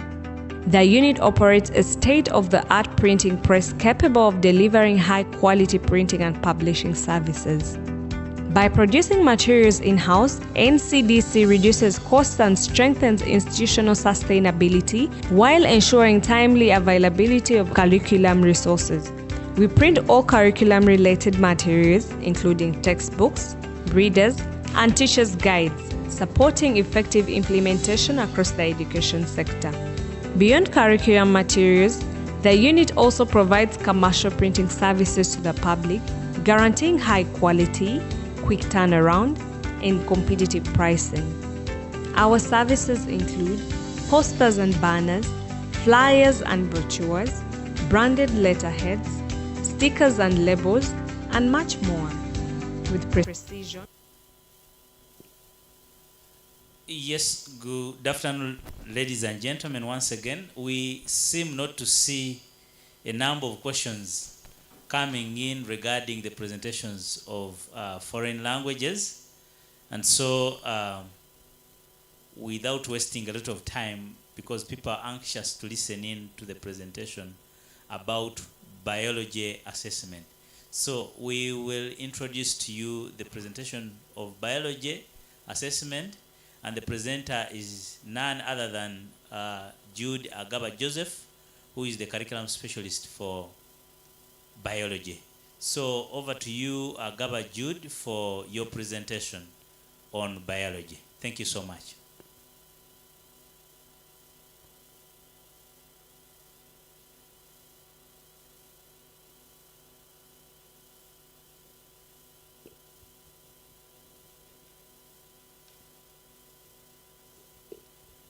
Thank you very much, Program Coordinator. Good afternoon, ladies and gentlemen. As been said, my name is Joseph Jude Agaba, and I'll be presenting to you the biology assessment guidelines for upper secondary level. The guidelines have a focus, and I will talk about the focus. Why are we assessing biology? What's the overall aim? And what we would want to do when we assess end of cycle assessment in biology is to evaluate learners' understanding and application of biological principles governing life processes in cells, plants, animals, and ecosystems, and the ability to analyze biological structures, functions, and interactions in order to make informed decisions that promote health, sustainable agriculture, biodiversity, and environmental conservation. So that's the overarching idea of assessment for biology at A level. Biology, like the other subjects, has assessment objectives, and assessment of biology will be guided by the 4 assessment objectives. And later on we'll learn that from these objectives, that's where we get the constructs. So our first assessment objective in biology is evaluate the significance of interactions that sustain life and energy production by analyzing the structure of cells, tissues, the roles of biomolecules, and the processes of ATP production, cell division, protein synthesis, to apply these biological principles to challenges in genetic technologies and health improvement. So that objective, if you're to look at the core area, is analyzing structure of cells, tissues, molecules, ATP, cell division, protein synthesis. The second assessment objective is evaluate plant structure and physiology by analyzing structural adaptations and photosynthetic pathways in C3 and C4 plants, environmental influences on photosynthesis, plant adaptations, growth, photoperiodism, and the hormonal control of growth to promote sustainable agricultural practices that improve crop yield and food security. So the second assessment objective overall deals with the happenings that are in C3 and C4 plants and any other processes related to the growth and development of plants. Assessment objective 3, evaluate the structure and physiology of animal sensory organs and systems, that is circulatory, nervous, immune, and homeostatic, by analyzing blood circulation, gas transport, immunity, neurotransmission, sensory perception, homeostatic control, and the role of adaptive behaviors in survival to make informed health decisions and promote animal welfare. And then the last assessment objective, evaluate the principles of genetics, evolutionary mechanisms, and the ecological interactions by analyzing Mendelian and non-Mendelian genetics, species evolution, speciation, resistance, extinction, population dynamics, ecosystem balance, and carbon emissions to create sustainable strategies for managing invasive species, enhancing food security, and mitigating climate change. So those are the 4 assessment objectives for A-level biology. Now we'll move on to the constructs. We have 4 constructs, each of them that comes out of the objectives that I've mentioned. The first construct is called cellular organization, respiration, and molecular analysis. And in this construct, the learners will be involved in investigating the structure of cells, tissues, and levels of organization, the roles of biomolecules, and processes of ATP production, cell division, protein synthesis, and genetic manipulation by analyzing how they interact to sustain life and then ethically applying biological principles in genetic technologies and health improvement. The second construct is called plant physiology and adaptation. Here, learners will be expected to evaluate plant structure and physiology by analyzing the structural adaptations and photosynthetic pathway differences in C3 and C4 plants, plant adaptations, environmental influence on photosynthesis, growth, photoperiodism, and the hormonal control of growth to promote sustainable agricultural practices that improve crop yield and food security. The third construct is called analysis of animal systems and behaviors in adapting to environment changes for health, survival, and welfare. This one involves evaluating the structure and physiology of animal sensory organs and systems by analyzing blood circulation, gas transport, immunity, neurotransmission, sensory perception, homeostatic control, and how adaptive behaviors support survival to make informed health decisions and promote animal welfare. And finally, the fourth is genetic, evolutionary, and ecological dynamics.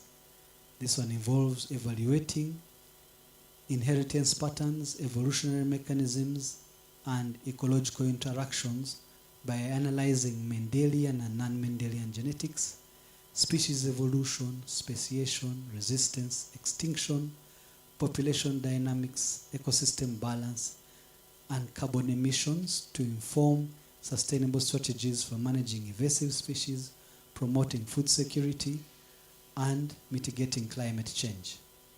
Now, later on, as you realize, one of our bases of evaluation will be making informed judgment. So when you look at all these constructs, towards the end, they are giving you the reasons why the learners will be going through all those things. So if you see like those last two, the third one says make informed decisions and promote animal health where. The fourth one says inform sustainable strategies for managing invasive species, promoting food security, and mitigating climate change. This will be important when we look at the scoring rubric later on in the presentation. Now, one might wonder how all this comes in. So the table you're seeing shows the linkage between the assessment objectives, constructs, and topics in the syllabus. AO1 means assessment objective 1. Under that one, we have construct 1, which is cellular organization, respiration, and molecular analysis. We have 3 topics there under. Topic 1 in cell biology, topic 4 respiration, topic 7 inheritance and evolution. The topic numbers you're seeing are appearing the way they appear in the syllabus. AO2, the construct is plant physiology and adaptation. We have nutrition in plants, coordination, growth in plants, and development in insects. Construct 3, analysis of animal systems and behaviors. We also have 3 topics, that's transport in humans, homeostasis, and coordination. Then the last construct, genetic and evolutionary and ecological dynamics. We have inheritance and evolution, growth in plants, and development in insects, ecology. Now, what is important to note in this table is, for example, in topic construct 1, you'll see topic 7, and construct 4, topic 7 also appears. In construct 2, you see topic 8, that is growth, and growth also appears in construct 4. So we have constructs that have topics that appear in different sections. That means they are parts of those topics that fit in a particular construct and other parts of the topic that fit in a different construct. If I'm to be very specific, they are learning outcomes. For example, under topic 7, inheritance, they are learning outcomes that fit in construct 1, and then they are also learning outcomes that fit in construct 4. That is why you'll see in some cases the topics are repeated. Next, we'll look at the structure of the assessment papers. Biology will have 2 papers. We have a theory paper and a practical paper. The theory contains 2 sections, that's section A and B. All items in this paper will be scenario based, and the paper will take 3 hours. Section A, this one will have 2 compulsory items. One of the items will come from construct 1, and the second one will come from construct 2. That's in section A. Section B will have 2 parts. The section will have 4 test items. Part 1 will have 2 items, and part 2 will also have 2 items. In part 1,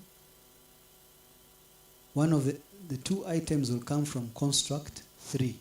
And in part 2, the 2 items will come from construct 4. The learners will be expected to pick 1 item from each construct or each part. That means they pick 1 item from part 1 and 1 item from part 2. So the theory, the learners, I will repeat this one, will be expected to do 4 questions in total. 2 in section A are compulsory. Then in section B, they'll pick 1 from part 1 and 1 from part 2. And the respective constructs have been indicated there.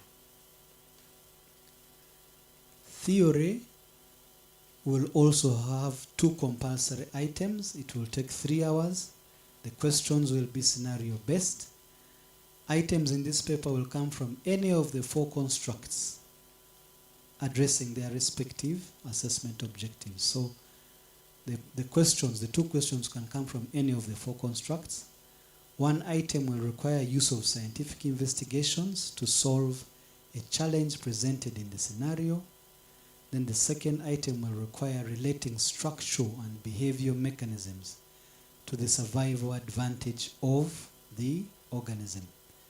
So paper 2, the practical, will have 2 items. 1 is on investigations and 1 is relating structural and behavioral mechanisms for survival. Now we'll look at a sample item. But before we go to look at the sample item, we have a sample item from the theory paper. Again, those who are familiar with scenario-based items, you know what is involved. You have a real-world context and then a support material and a task. So this one is a sample item from the theory paper. I'll give you just 30 seconds to look at it.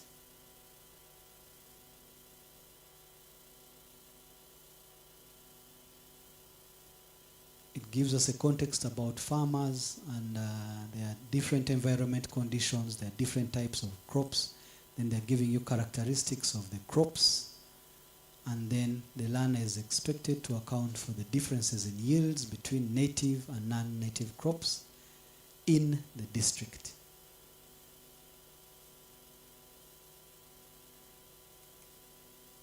There is a sample item from paper 2, again, also about farming of beetroot.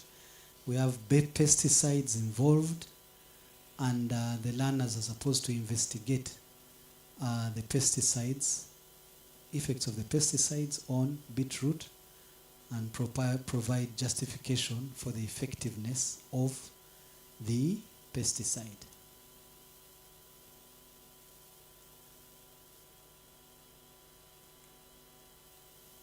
Scoring grid.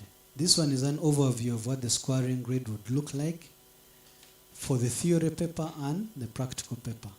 Theory will usually have 3 main bases of evaluation. That's interpretation, presentation, and judgment.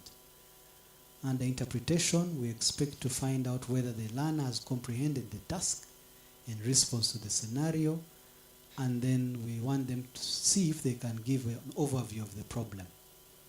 In presentation, we want to see whether the learner can generate ideas, make analysis of the context, evaluate the context, and present the ideas coherently. Judgment, you use the acquired knowledge to form an informed decision, opinion, or conclusion. Uses acquired knowledge to form conclusions. And like I said before, the construct statements usually have a reason why the learners are doing those things. So in theory, we expect that one to come out very clearly. So it's not just repetition or reproduction of context. Again, we'll be scoring from 4, the highest, to 1. In the practical, we have 5 bases of evaluation. We have planning, risks and mitigations, procedure, data presentation, analysis, and recommendations. Now, sometimes some of the items, like item 2 in paper 2, item in the theory, might not all those bases of evaluation can apply to that question. So the relevant ones will be used where need be. But on the whole, you have planning, risks and mitigations, procedure, data presentation, analysis, and recommendations. So here I present a sample scoring grid from the theory paper, and I just picked 1 basis of evaluation, interpretation of the task or content. And the basis they are looking at is identifies the anatomical and ecological features of native and non-native plants. Then also identifies NAPAC's environmental challenges. So a learner who scores 4 accurately connects the task to the biological concepts, the photosynthetic type, the water conservation, clearly describes the NAPAC's environmental challenges and notes the differences in the yield between native and non-native crops. That's someone who shows proper interpretation of the context. Then someone who scores 1 maybe states that the native crops grow better than the non-native crops, but gives either a wrong or no environmental or biological basis for their answers. So this is an example of a scoring grid from 4, 3, 2, 1. 4 being the highest and 1 being the lowest. But I'll go back and tell you that there are other bases. There's interpretation, there's presentation, there's judgment. Here I only presented 1. Then I also picked 1 from the practical, which is planning. A learner who shows that they are good at planning will score 4. They can formulate a clear, testable aim, develops a hypothesis linking purple juice to reduced beetroot membrane permeability, identifies all variables, and lists all required materials. Planning reflects a deep understanding of the investigation. So a learner who does all that will score 4. Score 1, the learner just generates a general aim, maybe is able to identify 1 or 2 variables, but the materials planning shows limited understanding. So I've explained the extremes. So what I've presented are the 2 sample grids from theory and practical. Thank you for listening to my presentation. It ends here. The Curriculum Tree magazine shares curriculum reforms, research insights, innovations, and implementation updates across the education sector. Just like a tree with strong roots and growing branches, our curriculum reflects Uganda's values, learning areas, and the competencies we nurture in every learner. Through the Curriculum Tree magazine, teachers, school leaders, policymakers, and partners stay informed, engaged, and connected to the national curriculum development. We invite you to read, contribute, and grow with us.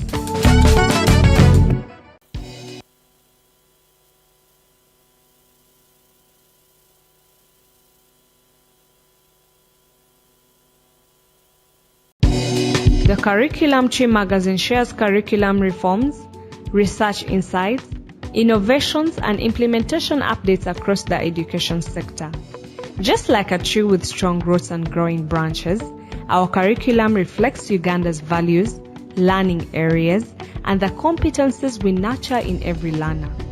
Through the Curriculum Tree magazine, teachers, school leaders, policymakers, and partners stay informed, engaged, and connected to the national curriculum development. We invite you to read, contribute, and grow with us. The Curriculum Tree magazine shares curriculum reforms, research insights, innovations, and implementation updates across the education sector. Just like a tree with strong roots and growing branches, our curriculum reflects Uganda's values, learning areas, and the competencies we nurture in every learner. Through the Curriculum Tree magazine, teachers, school leaders, policymakers, and partners stay informed, engaged, and connected to the national curriculum development. We invite you to read, contribute, and grow with us. Thank you very much. Welcome back from the break. Please, those who are listening in, send in your questions in the chat and I'll be able to respond to them. Some have already sent them in and I'm going to read them. Question 1, will dissection of a rat in paper 2 biology involve drawing and labeling as before or only extraction of enzymes? the dissection can involve drawing, it might not. It might involve enzyme extraction, or it might not. Those who had listened in, I said we have two types of questions in paper 2. One of them is a scientific investigation. So if we have an investigation that involves extraction of enzymes or any of the parts, then such a question might not necessarily require drawing of anything. But if a similar question is brought in item 2 that requires relating structural or behavioral adaptations to survival, then the dissection might require drawing and labeling. So the answer is yes, the drawing will be there, but it will depend on the type of question that the learners have done. However, we would not expect them to to dissect and just draw and label parts with no purpose, with no reason. So that those kinds of items won't be there. Previously, our dissection would say open and maybe display the digestive system only and draw it. But we're saying if they're to do that, they have to relate to the survival of that organism. And therefore, we have to ask ourselves, why are these learners drawing this thing?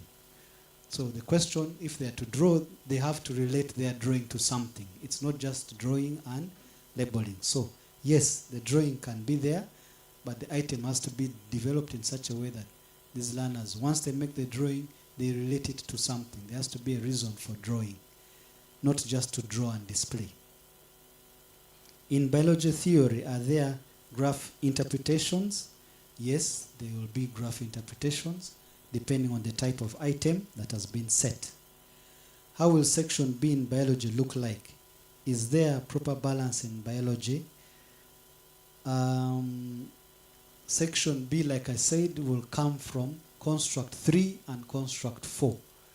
So that means you will have question in part 1 from construct 3 and another one from construct 4. That is how the item will look like. Paper balance, I seem not to understand what you mean by paper balance, but there is a theory paper and a practical. We believe that is balance enough.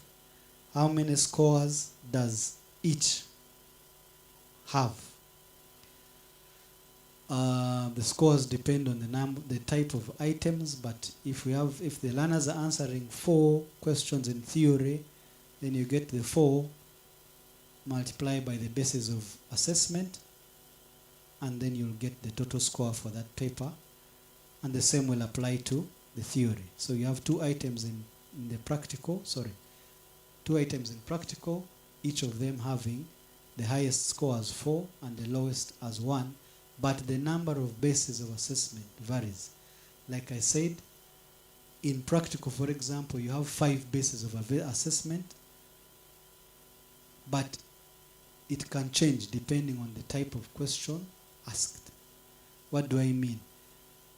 For item 2 in the practical, you might find difficulty having basis of assessment under risks and mitigations. It could be difficult. That basis of assessment applies to the scientific investigation. So the total score varies depending on the number of bases of assessment of the item. So I cannot, I would be unfair, I would tell you a lie to say the theory will have these total scores and practical will have these total scores. It depends on the basis of assessment that have been given in the practical. Another question, which specimens are we using in dissection? The ones that were stipulated directly, explicitly in the syllabus is the rat, the mammalian rat. That is the one you would expect the learners to dissect. However, in the syllabus, the learners are expected to know systems in other organisms. What does that mean? They might not dissect a cockroach, but they need to understand the systems in a cockroach. So an item can be brought in form of a comparison. If I'm to compare the circulatory system of a rat, that means the learners will dissect the rat and compare it with the system in a cockroach. They might not dissect the cockroach, but they could compare those two. So I wouldn't want us to go away saying, since there are no dissections of cockroaches and toads, therefore there will be no questions on those specimens or those animals. No. In the syllabus, the learners are expected to learn about systems in those different organisms, different from the mammal. So in terms of the dissection, yes, they will dissect the rat only, but they need to understand systems of other animals, because an item can be brought that requires them to compare. Will all items in biology have data to analyze? Not necessarily. Some will have data and others will not have. So it depends on the type of question. Some will have, some will not have. Will they be required to label blood vessels? Again, I said this before and I'll say it again. The items that they will do when they label the blood vessel, we should ask ourselves the question, and then what? Why are they labeling the blood vessels? There has to be a reason for that. If there's no reason, then they don't label the blood vessels. So we need to relate the structure to the survival of the organism.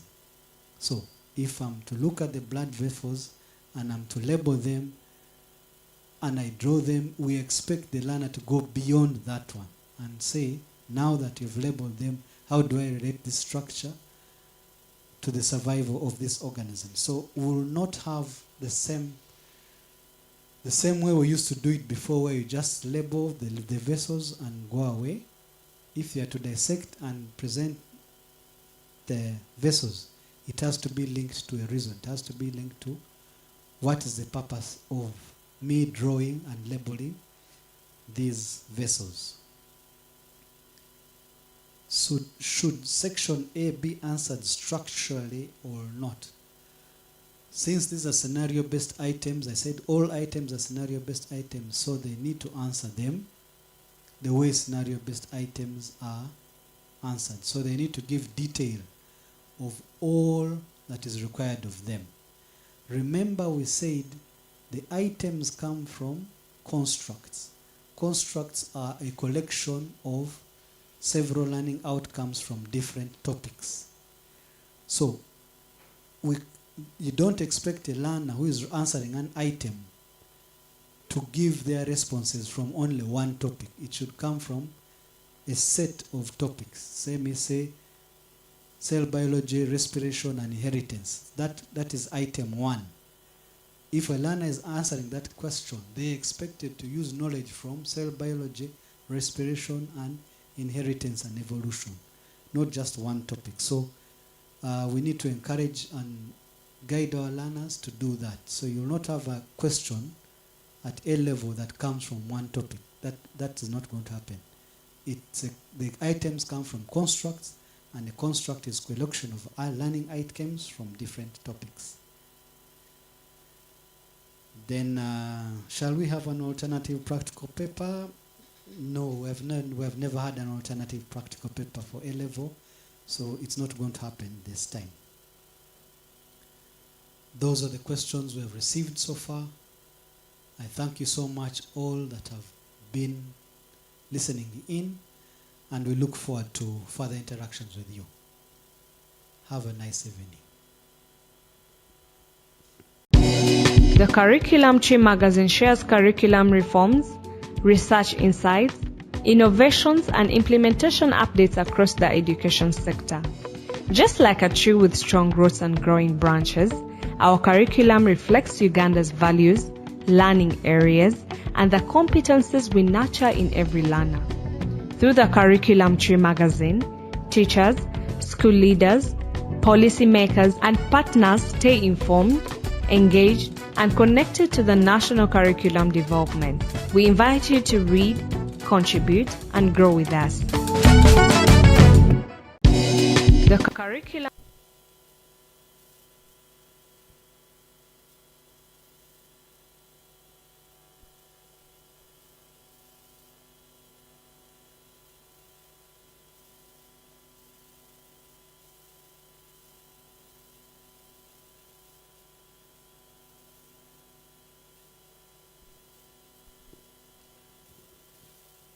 ladies and gentlemen, we would like to thank you for the numerous questions you've sent in regarding the presentation for biology. And you can keep sending in many more. But at this time, I'd like to send you to my colleague, Bwambale Joram, to give you a presentation for subsidiary ICT. Of course, we will do it together. For members who have been anxiously waiting for this form of presentation. So let's hear from you, Bwambale. Yes, thank you, Joseph. And good afternoon, colleagues. I'll be presenting the assessment guidelines for subsidiary ICT at A level.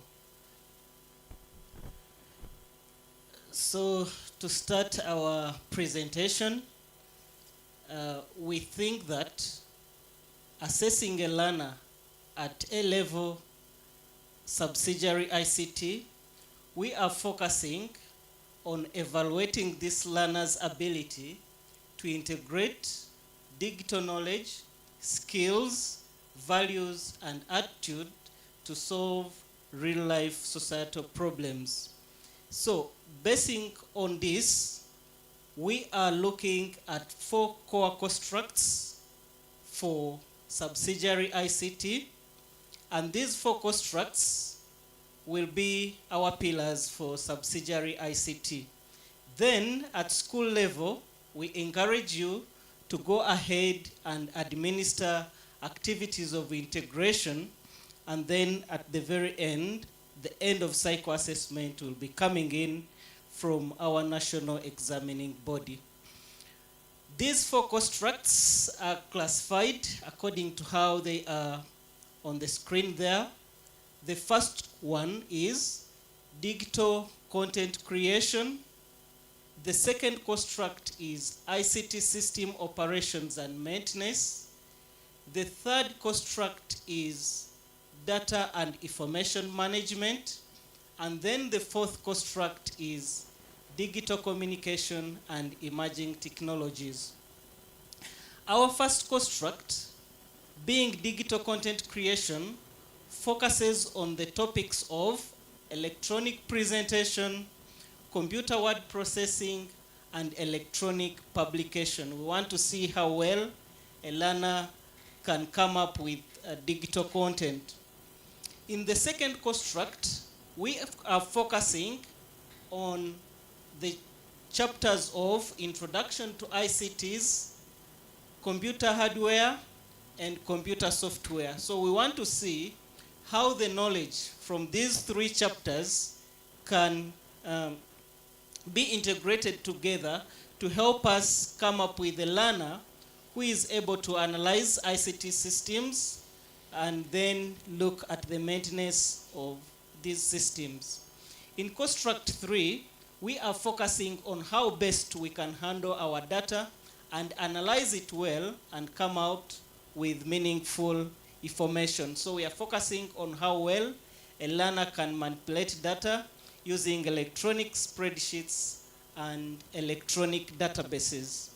In construct 4, we are focusing on the topic of internet and digital communication and how well the learner can use AI and emerging technologies which are coming up to fulfill our construct 4, which is digital communications. Going forward, we need to look at the objectives of each and every construct. In construct 1, where we are focusing on digital content creation, as how you've seen here, we are looking at where the learner can create and deliver professional electronic documents with visual formats to effectively convey ideas and information. In the second construct, we are focusing on how well the user, the student can use, maintain, troubleshoot ICT hardware and software systems to support personal and professional tasks. The third objective, as how I have said earlier, we are looking at how well the learner can collect, organize, analyze, present, and manage data for effective decision making while adhering to ethical standards to solve real-world problems. So in construct 3, as the learner is dealing with this data, is analyzing, we need to bring in the part for ethical standards. The fourth construct, we are looking at how well a learner can evaluate and ethically integrate emerging digital technologies like AI to solve problems, enhance collaboration, and secure information exchange within dynamic digital environments. As how you know AI, we need also to integrate it ethically. So in construct 4, we will see how the learners work with AIs and how to ethically integrate them in our day-to-day lives. The paper structures. We are looking at 2 papers at A level, Subsidiary ICT. Paper 1, we are thinking of a theory paper, which is a 2-hour-based, scenario-based paper. And this paper 1 will be divided into 2 sections, assessing construct 2 and construct 4. So section A will assess construct 2, and then section B will be assessing construct 4. Each section has 2 parallel items that are equally weighted, and the candidate must choose one from each section. So as I've said, section A will assess construct 2, and section B will be assessing construct 4. In section A, we will have 2 items which are parallel, which are similar to each other, and the learner has the ability to just choose one of the items. Equally, in section B, we will have 2 items which are parallel to each other, and then the learner will have choice to choose one of the questions. They will equally be weighted, as how we have noted. In the second paper, which will be a practical paper, we are suggesting for it 2 hours and 30 minutes. It will also be a scenario-based paper. It will assess practical hands-on skills from construct 1 and 3. It will consist of 2 items that are compulsory for all the candidates. So our paper 2 is compulsory with 2 items. Then paper 1 has 4 items. Section A is having 2. Section B is having 2, but with a choice of doing an item from each section. Going to the sample item, this item has been picked from construct number 2, and that's the theory paper. It is from paper 1, construct 2. It's there on the screen. We can read through quickly, but as we are reading through, we have highlighted some areas to show the integration of knowledge from introduction to ICT, computer hardware, and computer software. If you may look through quickly, you can see ICT failure, booting of systems, computer freezing, blue screens, those are relating to hardware, alteration of data, you see that is relating to software, and then purchase of new ICT, ICTs to improve operations. We need in this item to see how a learner can integrate the knowledge from the 3 chapters to see whether the learner can really achieve the objective we have set for the construct from where it is chosen from.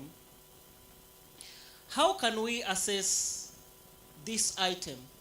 We have put a sample assessment rubric ahead, but in this assessment rubric, we are going to focus on 3 things, which we are calling the basis of evaluation.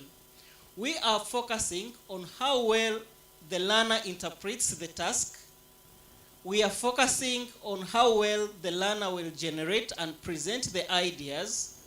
And also, lastly, we are focusing on how well the learner will be making informed decisions. So we expect an output as an advisory write-up. The item is about writing, suggesting an advice for Moses to buy some equipment. So we'll be expecting an output as an advisory write-up. As how I've put it, we have 3 bases of evaluation, and we'll be scoring them on a scale of 1 to 4. I'll first clarify on these scores of 1 to 4. These are kind of qualitative scores. We are not looking at the number of points the learner is going to be giving. Rather, we are looking at the quality of the response which the learner is giving.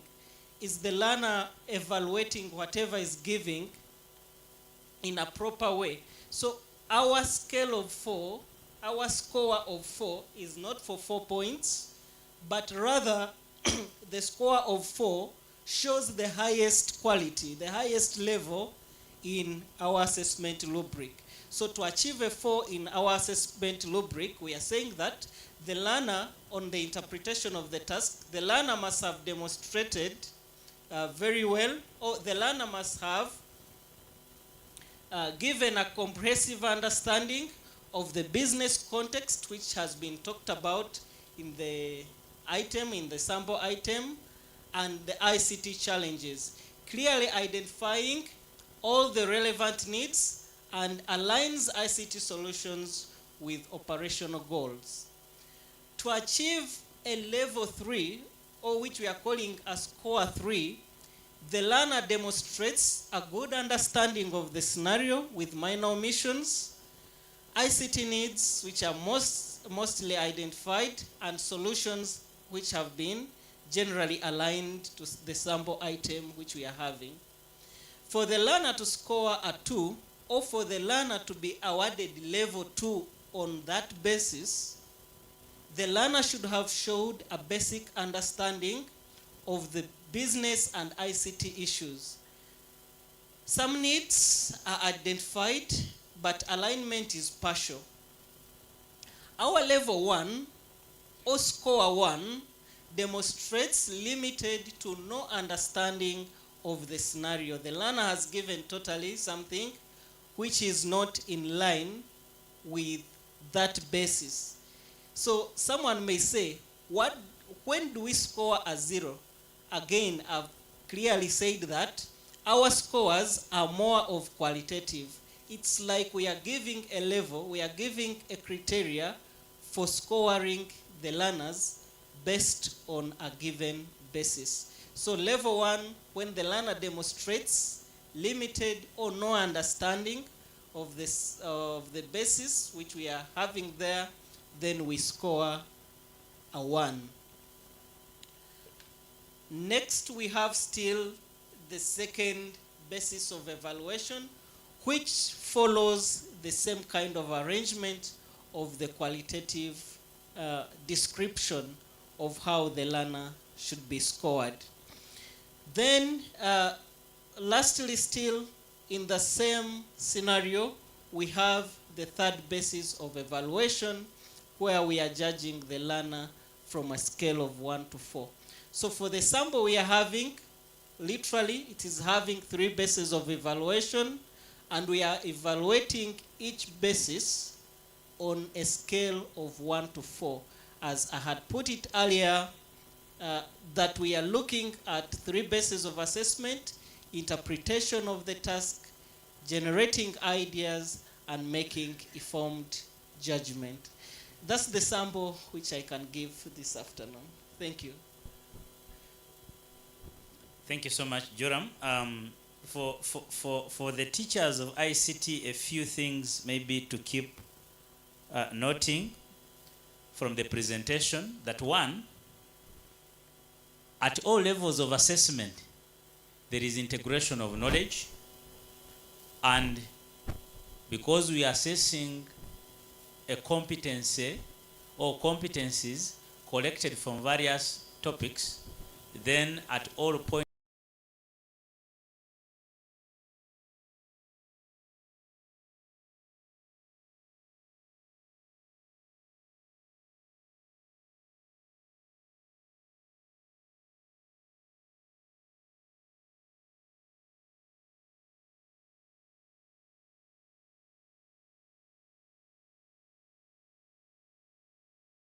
ICT competencies and present them in the feedback they give.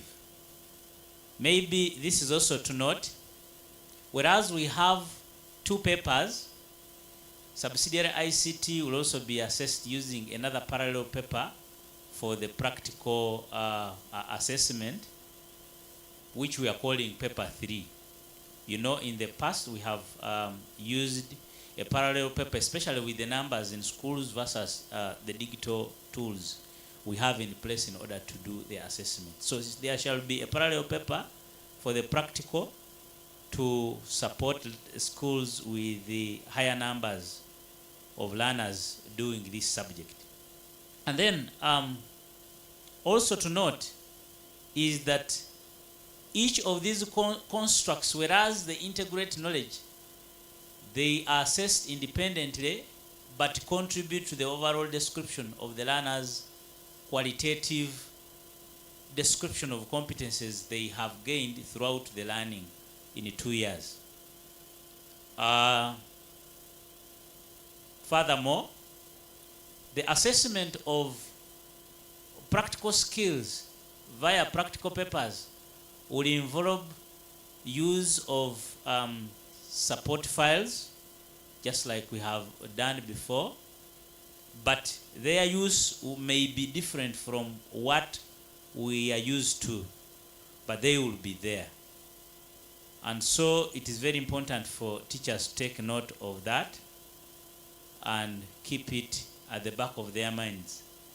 In short, the 10 topics provided for in the syllabus for Subsidiary ICT form the 4 constructs that are assessed independently. The constructs assessed under paper 2/3 are not assessed anywhere in paper 1.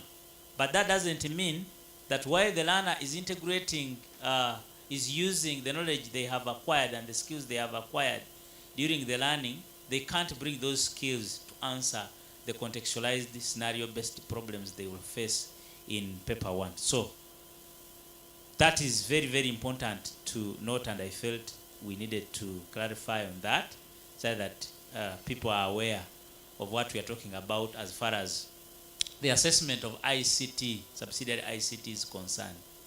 Allow me at this point in time, I request you to give in the various questions that may arise or that may have existed even before this presentation, so that this gentleman may respond to them, and then we shall have the closure done for today's session. Thank you so much. We wait for the questions. The Curriculum Tree magazine shares curriculum reforms, research insights, innovations, and implementation updates across the education sector. Just like a tree with strong roots and growing branches, our curriculum reflects Uganda's values, learning areas, and the competencies we nurture in every learner. Through the Curriculum Tree magazine, teachers, school leaders, policymakers, and partners stay informed, engaged, and connected to the national curriculum development. We invite you to read, contribute, and grow with us. The Curriculum Tree magazine shares curriculum reforms, research insights, innovations, and implementation updates across the education sector. Just like a tree with strong roots and growing branches, our curriculum reflects Uganda's values, learning areas, and the competencies we nurture in every learner. Through the Curriculum Tree magazine, teachers, school leaders, policymakers, and partners stay informed, engaged, and connected to the national curriculum development. We invite you to read, contribute, and grow with us. The Curriculum Tree magazine shares curriculum reforms, research insights, innovations, and implementation updates across the education sector. Just like a tree with strong roots and growing branches, our curriculum reflects Uganda's values, learning areas, and the competencies we nurture in every learner. Through the Curriculum Tree magazine, teachers, school leaders, policymakers, and partners stay informed, engaged, and connected to the national curriculum development. We invite you to read, contribute, and grow with us. The Curriculum Tree magazine shares curriculum reforms, research insights, innovations, and implementation updates across the education sector. Just like a tree with strong roots and growing branches, our curriculum reflects Uganda's values, learning areas, and the competencies we nurture in every learner. Through the Curriculum Tree magazine, teachers, school leaders, policymakers, and partners stay informed, engaged, and connected to the national curriculum development. We invite you to read, contribute, and grow with us. The Curriculum Tree magazine shares curriculum reforms, research insights, innovations, and implementation updates across the education sector. Just like a tree with strong roots and growing branches, our curriculum reflects Uganda's values, learning areas, and the competencies we nurture in every learner. Through the Curriculum Tree magazine, teachers, school leaders, policymakers, and partners stay informed, engaged, and connected to the national curriculum development. We invite you to read, contribute, and grow with us. The Curriculum Tree magazine shares curriculum reforms, research insights, innovations, and implementation updates across the education sector. Just like a tree with strong roots and growing branches, our curriculum reflects Uganda's values, learning areas, and the competencies we nurture in every learner. Through the Curriculum Tree magazine. Okay, ladies and gentlemen, we thank you for your patience and for giving in a few queries here and there regarding our presentation. Allow me ask my colleague to answer some few of these questions, and then we enter into the closure. Over to you, Joram. Thank you so much. There are some questions we have noted here. The first one is, does paper 2 involve web design? Dear colleagues, we only assess what has been indicated in the syllabus. Web design is currently not being taught at A level, so I will say that is out. The second one was, what is to be assessed in paper 2? Again, I will take you back to the presentation. I said that in paper 2, we'll be focusing on construct 1 and construct 3. Let me take you there briefly. That's what we said about paper 2, that we'll focus on construct number 1 and construct 3. Construct 1 was talking about digital content creation, where we'll be focusing on chapters of electronic presentation, computer word processing, and electronic publication. For construct 3, we are looking at how well a learner can analyze data and give us meaningful information. In that, we said that we'll be focusing on chapters of electronic spreadsheets and electronic databases.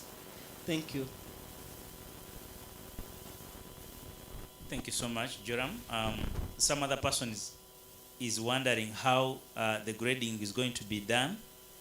We've just said that every construct and the learner's achievement in that construct, based on the item they shall have done, is scored based on the sample rubric we've given, and we describe their achievement based on the outcome in their display or demonstration of the competencies being assessed. And then we describe qualitatively how they fare in terms of achievement. And that's how each of these constructs shall be managed or handled. And then we give a final description per construct. So if a learner attempts or does a subsidiary ICT exam, we have 4 descriptions for the 4 constructs in the 2 papers they attempt. Thank you so much, dear colleagues, for the questions. They can keep coming. We will give feedback subsequently, but allow me at this time take you to the closure. There are those few clarities people wanted to hear that appeared generic and did not come from the subject-specific presentations. These range from, is there a need to balance papers? That was one of the questions. And then when shall we have the presentation for history? And then whether UNEP will do a similar presentation. And then finally, when shall we have the sample papers available? So allow me give this microphone to the manager to respond to some of these, and then later he can give closing remarks for today. Just to remind you, tomorrow we still have the session for the last day of our program, just like we mentioned today, because we had a repetition of today and tomorrow. So thank you so much for being good viewers and listeners. So over to you, manager, for clarity and then for closure. Thank you. The curriculum NCDC shares curriculum reforms, curriculum specialists, educators, innovation, and policymakers to submit scholarly papers for publishing. The journal provides a peer-reviewed platform for high-quality research and critical discourse in curriculum studies, education policy, pedagogy, assessment, innovation, and related fields. We welcome original research articles, policy analysis, case studies, theoretical and conceptual papers, evidence-based classroom innovations. Submissions should contribute to strengthening curriculum development and improving teaching and learning outcomes. All manuscripts undergo a rigorous peer review process to ensure academic quality and relevance. Be part of the conversation shaping Uganda's education landscape. Submit your manuscript and contribute to knowledge that informs policy, practice, and national development.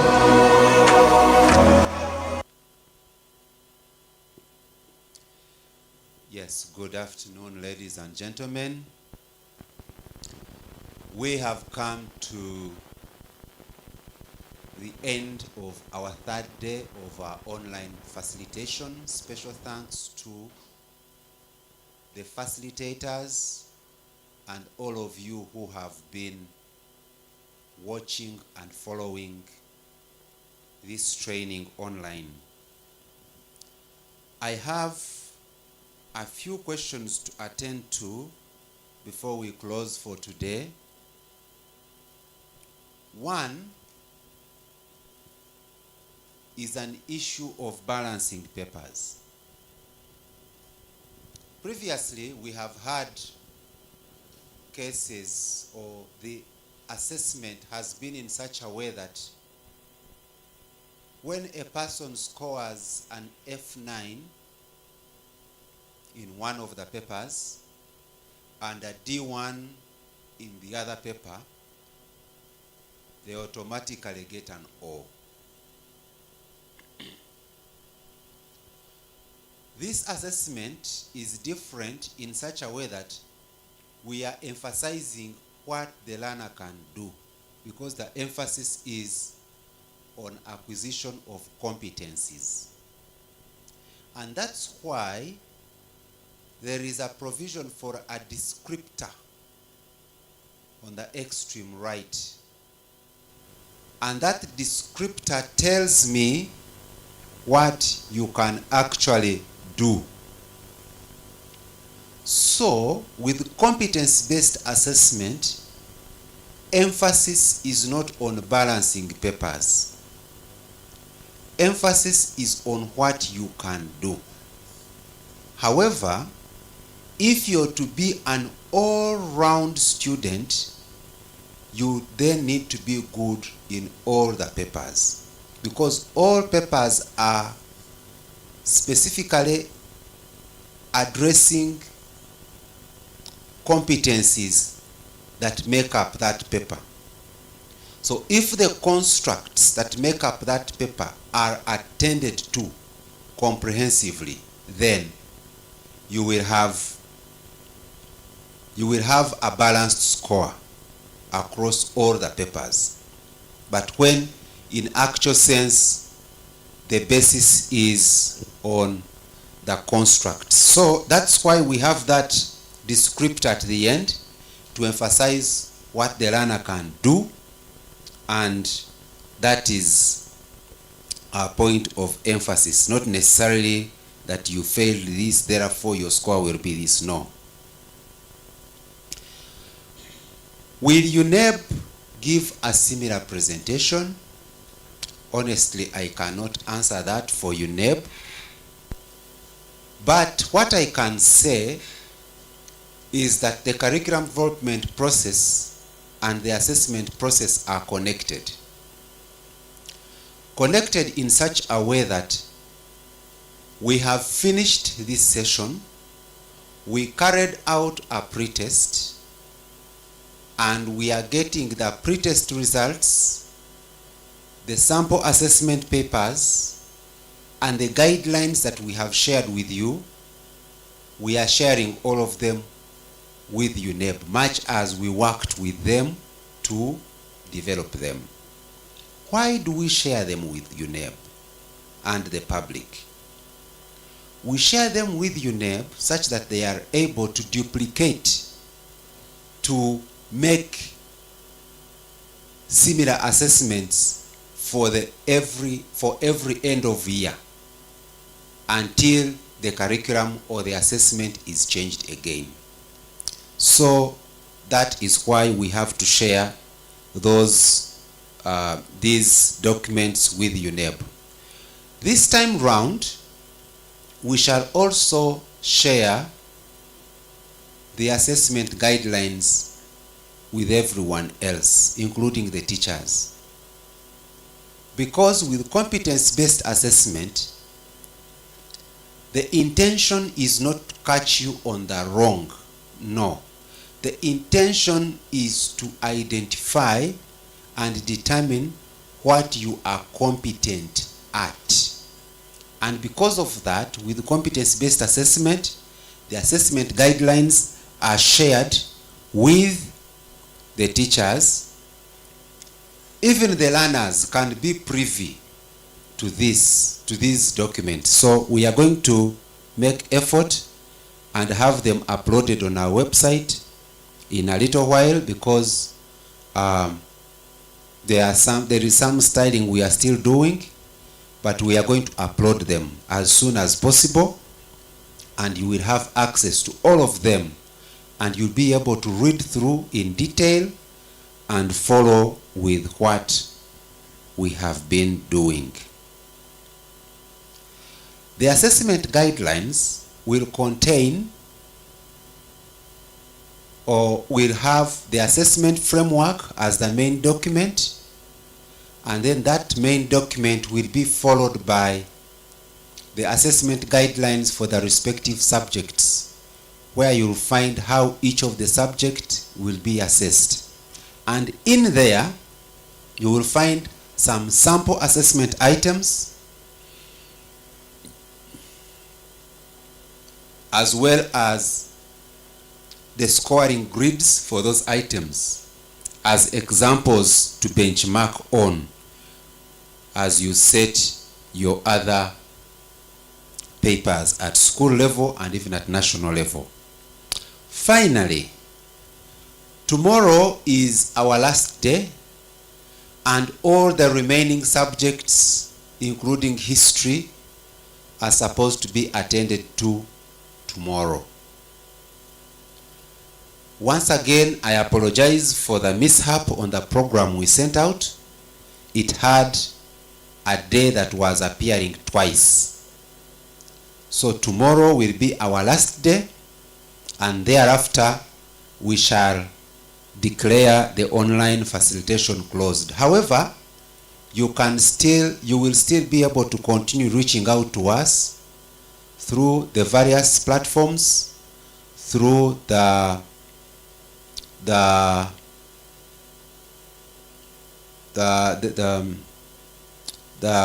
people we work with, the panelists, the panel members. The panelists are scattered all across the country.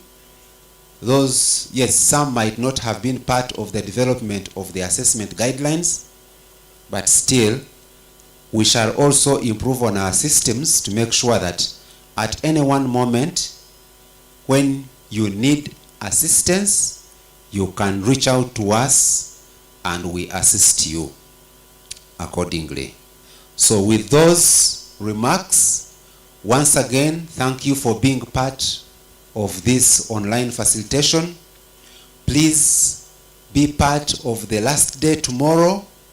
For today, on behalf of NCDC, I would like to adjourn the training and we meet tomorrow. Have a good afternoon.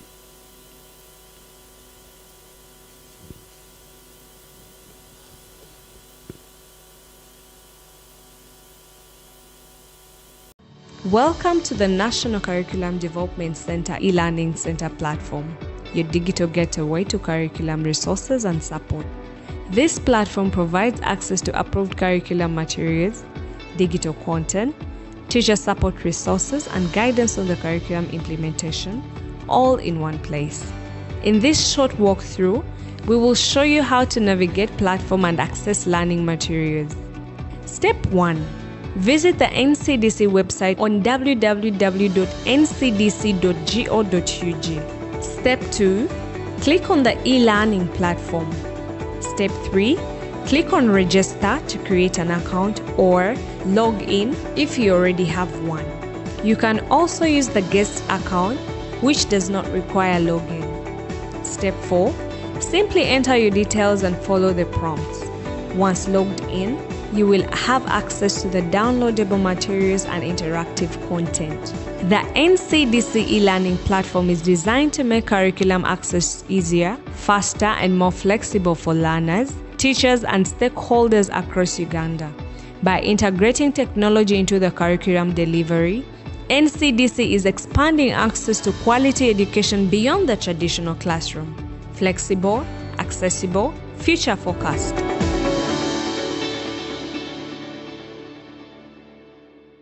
Behind every curriculum-related document lies the expertise of our print and production unit. The unit operates a state-of-the-art printing press capable of delivering high-quality printing and publishing services.